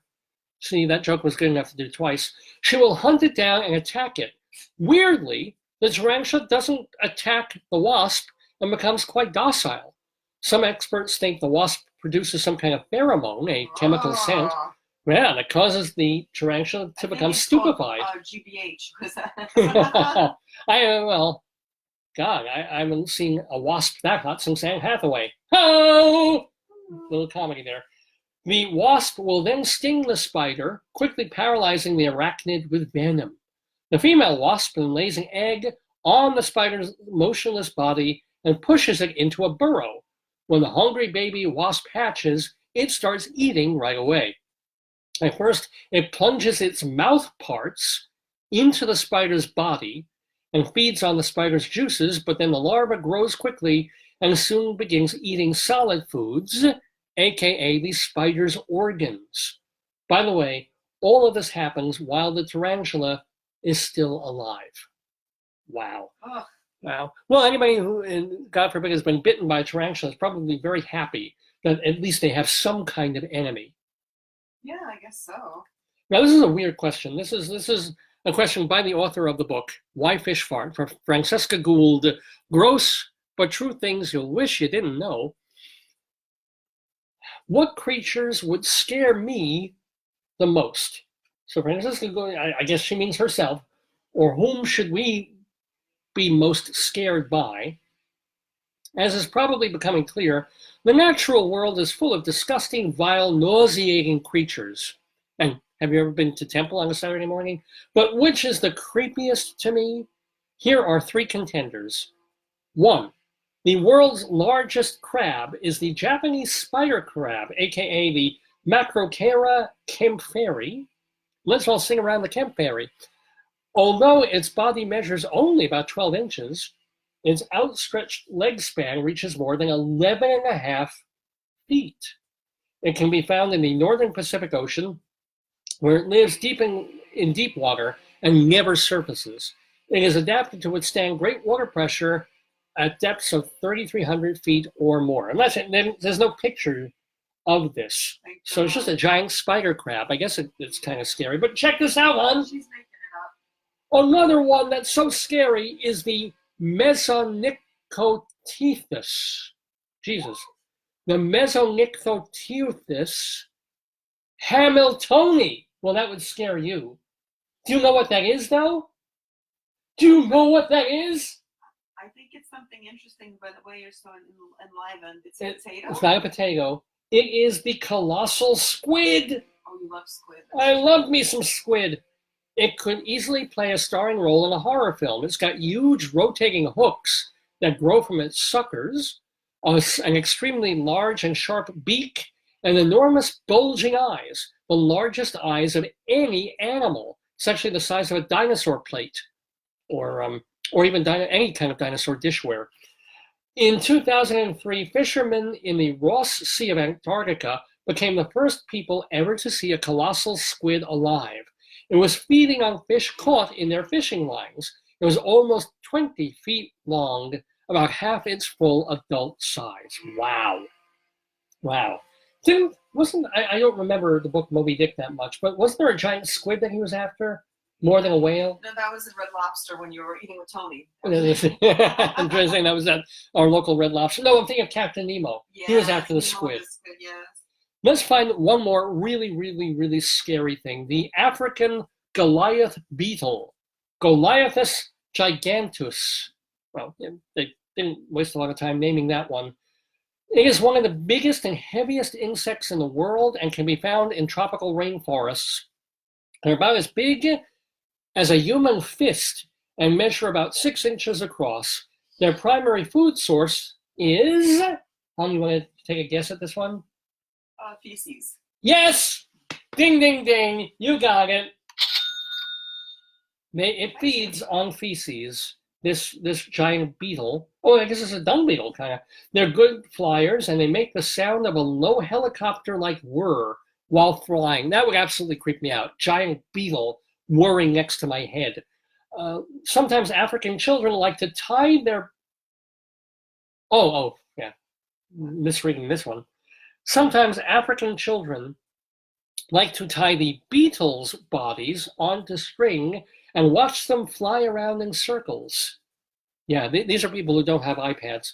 Male Goliath beetles have a horn-shaped structure on their heads, which they use to fight with other Goliath beetles. I guess there's like a Beatles World Wrestling Federation or something, which would be kind of cool. Let's do one more. Oh, honey! If it's gonna upset me, it has poop in it. I'm so glad you're here. I'm so glad you're here listening to this. This is what Joyce has been waiting for. Look how much of the book we finished, right? This is how much of the book we have left. Could you read that? Could you yell I'm not this? reading it. No. Yeah, just the headline, just the title. Okay. Why do herring fart? But that's not fish, that's herring. Herring is fish. Of course.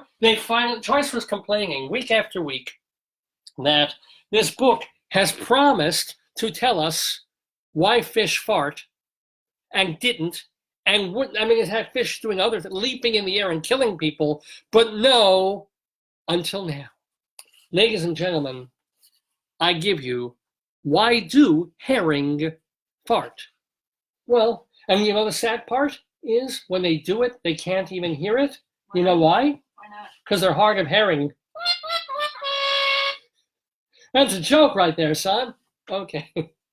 Some fish.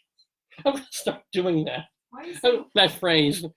that's a joke there, son? That's a joke right there, son. Yeah. Some fish, such as the male cod, which has to wear a male cod piece, are known to produce a kind of grunting or buzzing noise to attract females. But these noises are not really farts. The male cod makes this noise by vibrating an air-filled sac called a swim bladder, which lies beneath its backbone and is used to control the fish's buoyancy. Yeah. Very cool. Another sea inhabitant that may seem to fart is the sand tiger shark, a ferocious-looking fish that has sharp teeth protruding in all directions even when its mouth is closed. The shark is denser than water and lacks a swim bladder, don't we all? So it gulps air into the stomach at the surface of the water and then lets the air out in bursts to help itself sink deeper. This also allows the shark to float motionless in the water so it can seek prey. However, unlike human farts, these specialized emissions are not produced by gas after eating. One fish that does fart is the herring. With a herring! Who gets that reference? They make a high-pitched noise while releasing bubbles from their anal duct. No other fish has been known to make noises from that area or produce such a high-pitched noise. Biologists concluded that herring make farting sounds to let one another know where they are. How'd you like to be in a haunted house with other humans, babe? Where the lights are complete, or in a blackout, the 1967 New York blackout, and then just everything's dark all over New York, and people let each other know when they're there. I'm here. David, I was in the post-colonoscopy room with my mother. Yeah. And you don't want to see that stuff. Well, I actually recorded that. Listen. No. Well, that was the woman in the bed next to her. That's a pleasure compared to what was going on. Well, this was your mom. That was everybody. Well, yeah. The team of scientists who researched this clearly had a sense of humor because they called the noise that the herring make fast repetitive tick. Fast repetitive tick. Why is that funny? Because the initials are FRT for short. Oh, that's cute. They should have done fast acting repetitive tick. Yes. While investigating if the sound was related to the herring's digestion, they found that the number of farts produced does not change when the fish are fed. Also, if the fish were starved, they still farted. One other theory was that the FRTs were produced out of fear. Nope, that was rejected. When herring were exposed to shark scent, there was again no noticeable increase in bubbles or sound. Researchers eventually became convinced that the farts were most likely produced for the purpose of communication for three reasons. First, they noticed more farts were produced when the herring, I love saying the name fart, more were produced when the herring were in bigger shoals. Second, herring are noisy only at night. So they believe that rather than fumbling around in the dark, the fish can easily locate one another by farting? Using their farts. That's disgusting. And third, because only herring can hear the farts, is a safe way for them to communicate without alerting predators to their position. That's cute. Wow. Isn't that great? It's kind of disgusting, really. Oh, come on. I think it's a gas. That's a joke right there, son. That's all you meant.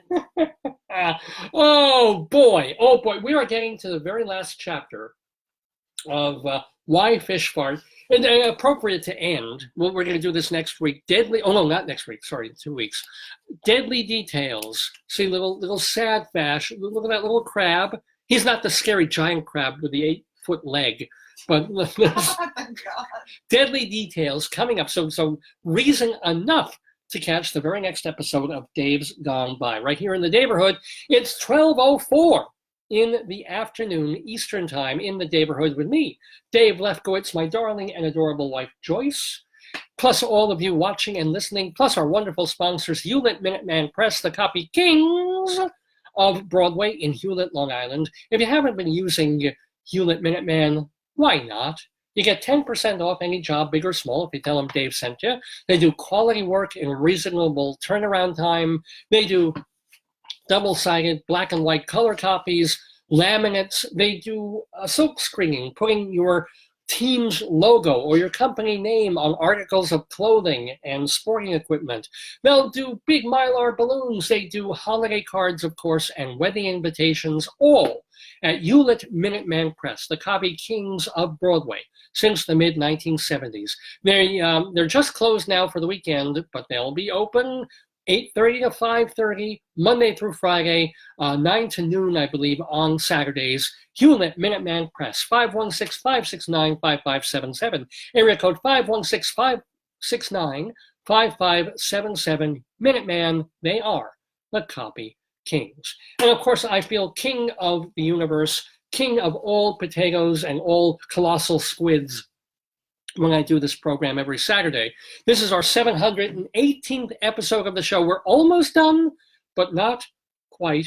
But boy, oh boy, not before. First of all, I thank again our fun guest in the Daverhood, Edward Einhorn, the playwright. Be sure to go to his website, edwardeinhorn.com, to see where you can be part of the audience of one in performance for one from now through November 3rd in various places through in Manhattan and the boroughs. It's edwardeinhorn.com. So I got to thank him so much. And Dave thanks, well, I am Dave. I just went into a weird moment right there. But I thank him so much for having that little unexpected experience. When I'm just heading, on the streets of New York, I see a place to sit down and watch a play just for me for 7 minutes. That's really, really cool. So I now consider, of course, Edward Einhorn as a friend of the Daverhood. These are people who have been on the program in months and years past. We consider them friends and family, and we like to let you know what they've been up to so you can keep tabs on them too. See what TV shows they're on, what books they've written, what songs they've composed. The friends of the Daverhood.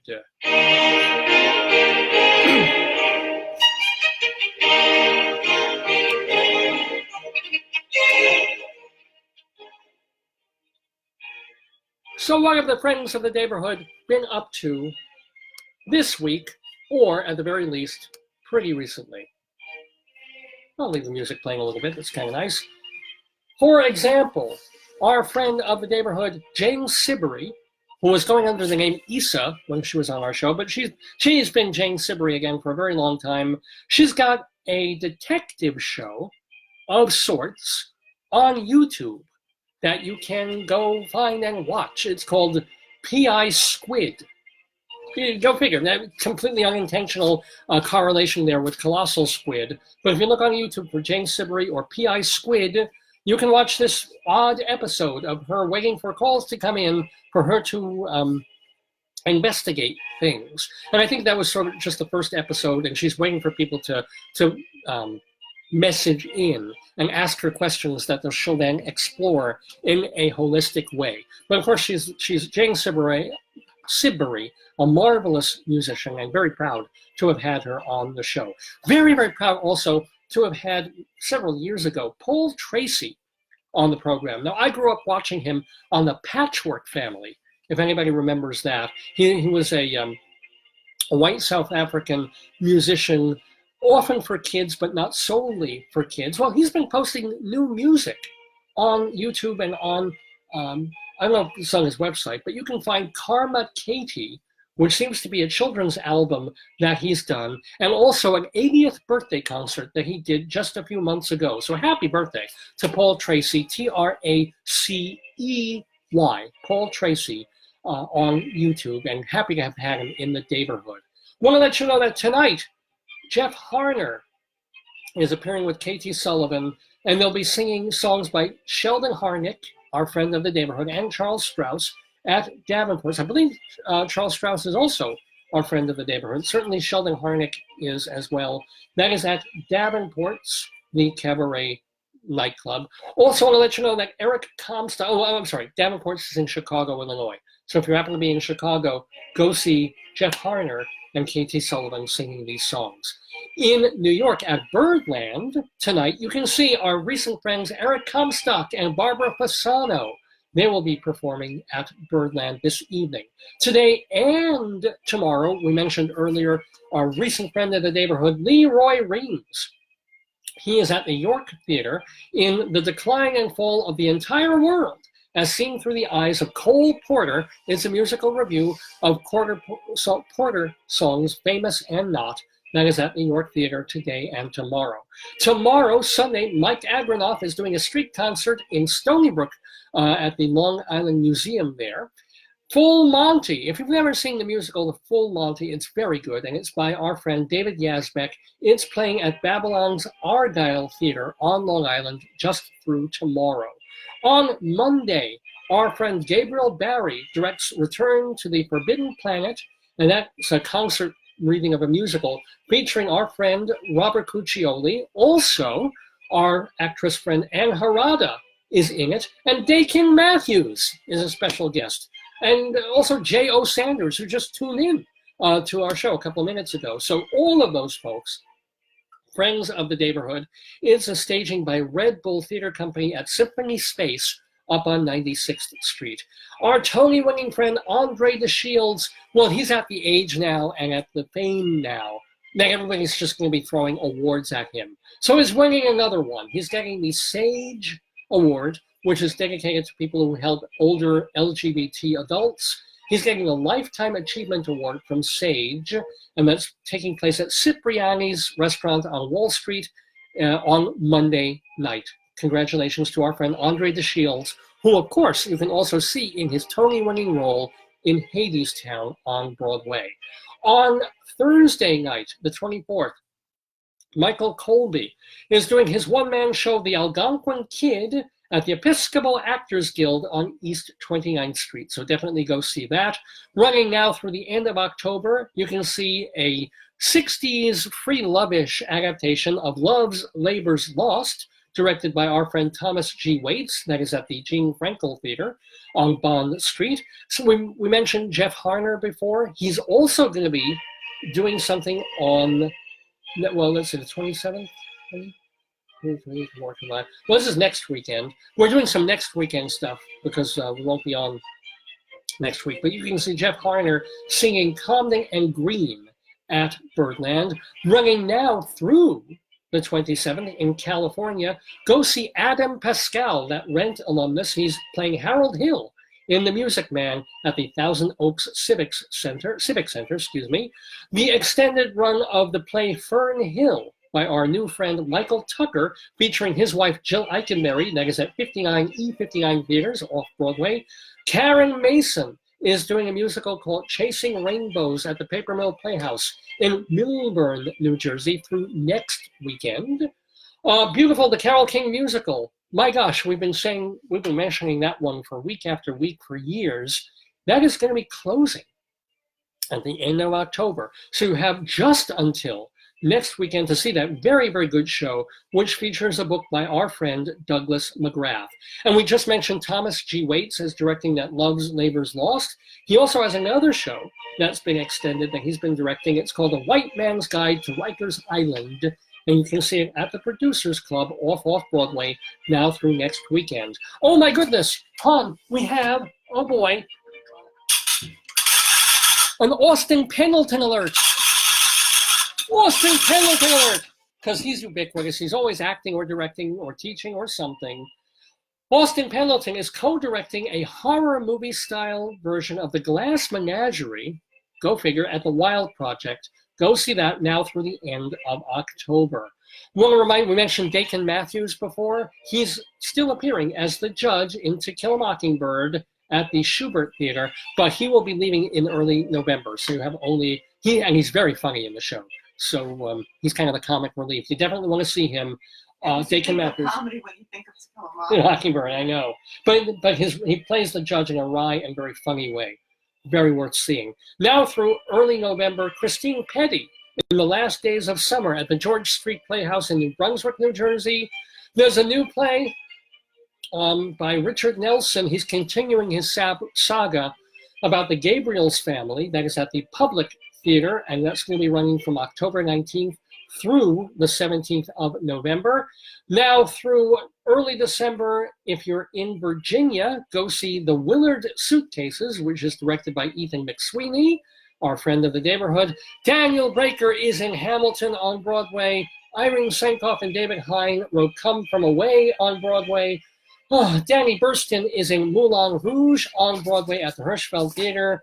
I'm almost done, folks, I promise. My God. Bob Cudmore doing podcasts about upstate New York history at bobcudmore.com. Charlie Gross and Eva Heinemann, Charlie Gross and Leslie Hoban Blake, they co-host a theater review show called Two on the Aisle on Manhattan Neighborhood Network Television. Go to mnn.org. Plus, Eva Heinemann does her theater review show called High Drama And you can find out more about that by going to her Facebook page, HI Dramas, with an S on the end. Evan Seplow is the founder and editor of StageBuddy.com. Dr. Demento is still doing new and old Dr. Demento shows at drdemento.com. And if you read TotalTheater.com, you can read the theater reviews of our friends Mary Shen Barnage, Willard Manis, and Ann Siegel, and a few other people too. And those, my friends, oh my God, are the friends of the Daverhood.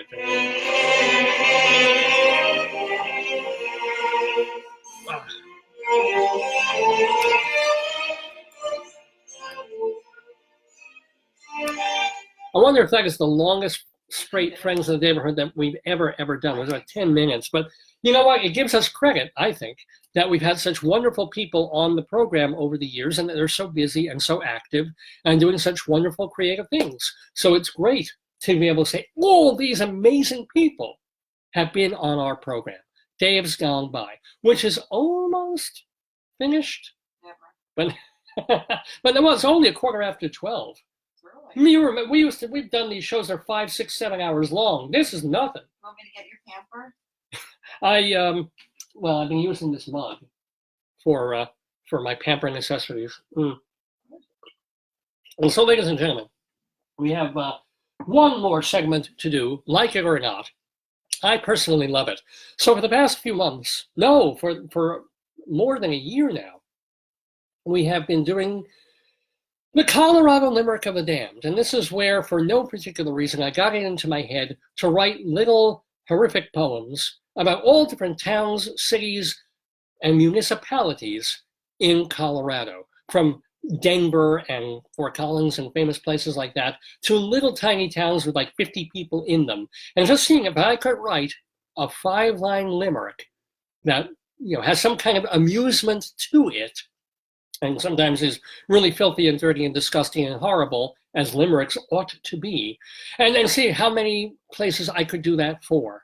Well, I've done it for about 70 plus now, and I keep trying to write some new ones so we don't run out of them, and I do apologize for that. But ladies and gentlemen, yes, do we have a new Colorado Limerick of the Damned? Of course we do, and boy, oh boy, the comedy is almost in the name itself. Today, we go to Climax, Colorado. A limerick is a comic verse of 5 lines, in which lines 1, 2, and 5 will end with words that rhyme.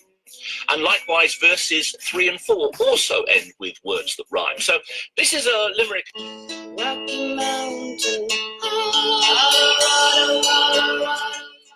Yes, our Colorado Limerick of the Damned. And yes, there is a town, ladies and gentlemen, yes, Virginia, there is a Climax, Colorado, which is a former ore mining village in central Colorado. You know, again, so many people went to Colorado looking for gold and minerals and ore. It's 11,000 feet high. So amazingly, even though it's in the United States, it actually has alpine weather with nearly 300 inches of snow every year. This place once supplied 3/4 of the world's ore. No buts about that, just some ore. That's a joke right there, son. So it's now just a tourist stop and really a ghost town, but it's still there. And basically the only really reason anybody would know about it, aside from the ore years, is that Billy Wilder, the great film director, filmed one of his flops, Kiss Me Stupid, there. Or parts of Kiss Me Stupid were filmed in Climax, Colorado. And so, in honor of all that, I think, don't you, it's time for our Colorado Limerick of the Damned.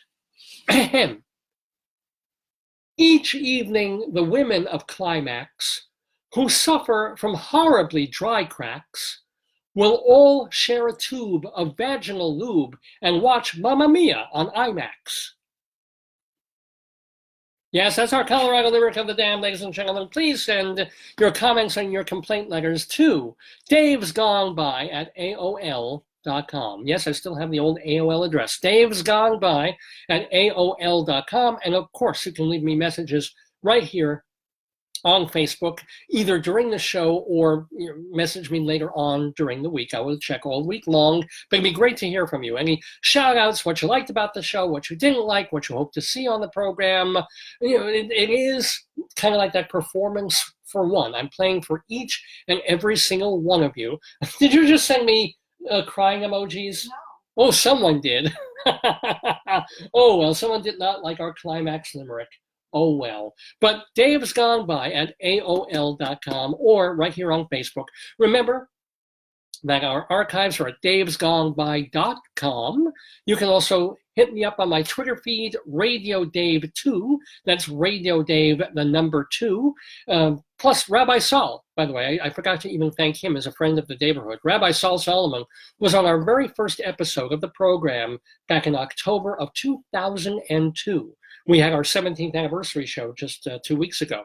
So yeah, Rabbi Sol, he's got a website, shalomdammit.com. It's a great site because you can hear his interviews there, that he's done bunches of them for the show, his rabbinical reflections, his mini sermons. You can also watch his hilarious television show that he did on Long Island cable TV about a decade ago, and even the long version of his stage show, Shalom Dammit, An Evening with Rabbi Sol Solomon. It's all there for free at shalomdammit.com, and you can check his Twitter feed as well at Rabbi Sol Solomon, SOLSOLOMON,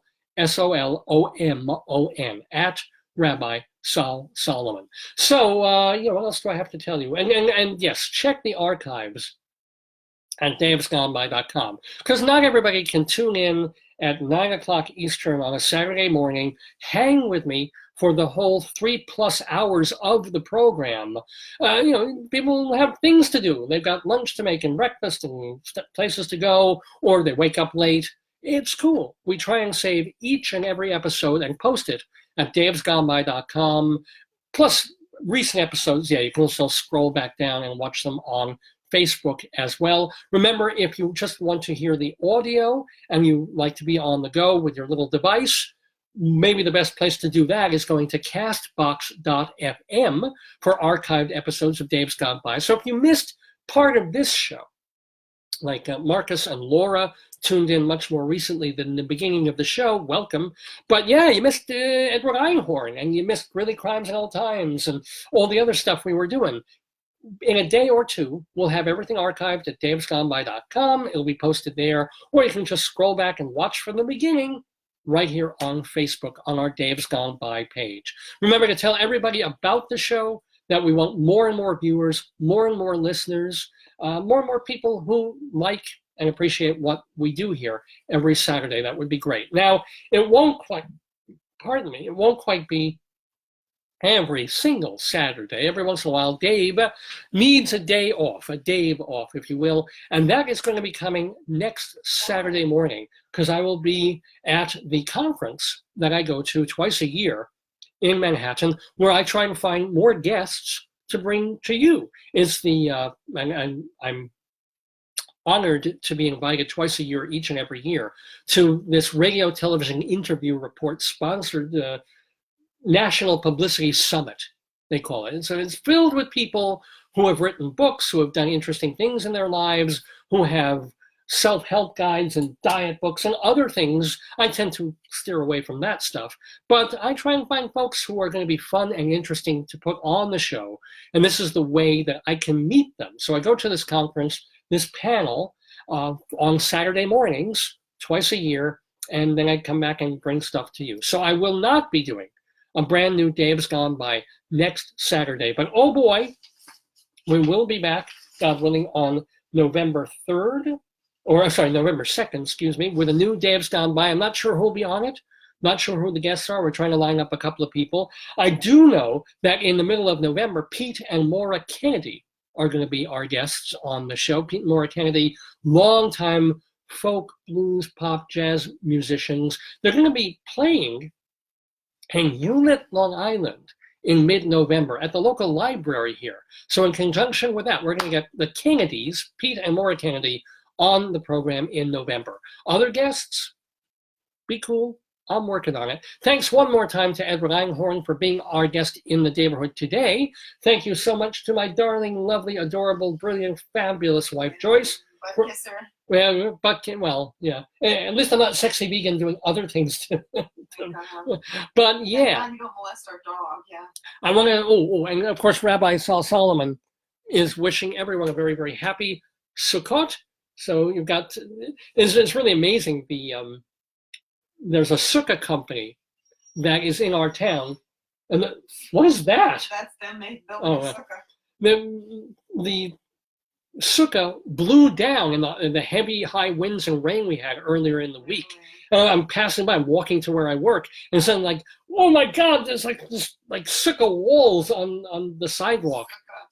So I guess it's one time you can actually lie down in the sukkah. But for those of you who have been celebrating or are thinking of celebrating, remember that Shmini Atzeret, I think, is Sunday night into Monday.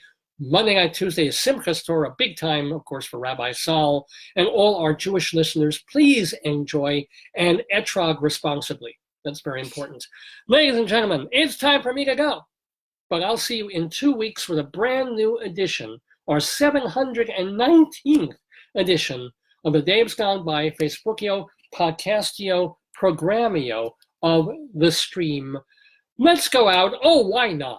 Let's have some, in honor of Rabbi Sol, some Hasidic Sukkos or Simchas Torah melodies to play for you. And L'chaim and Gone By.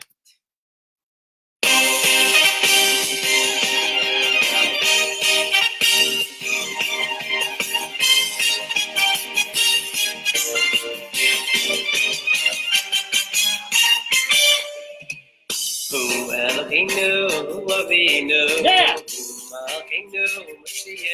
Get down! Boogie! Yeah!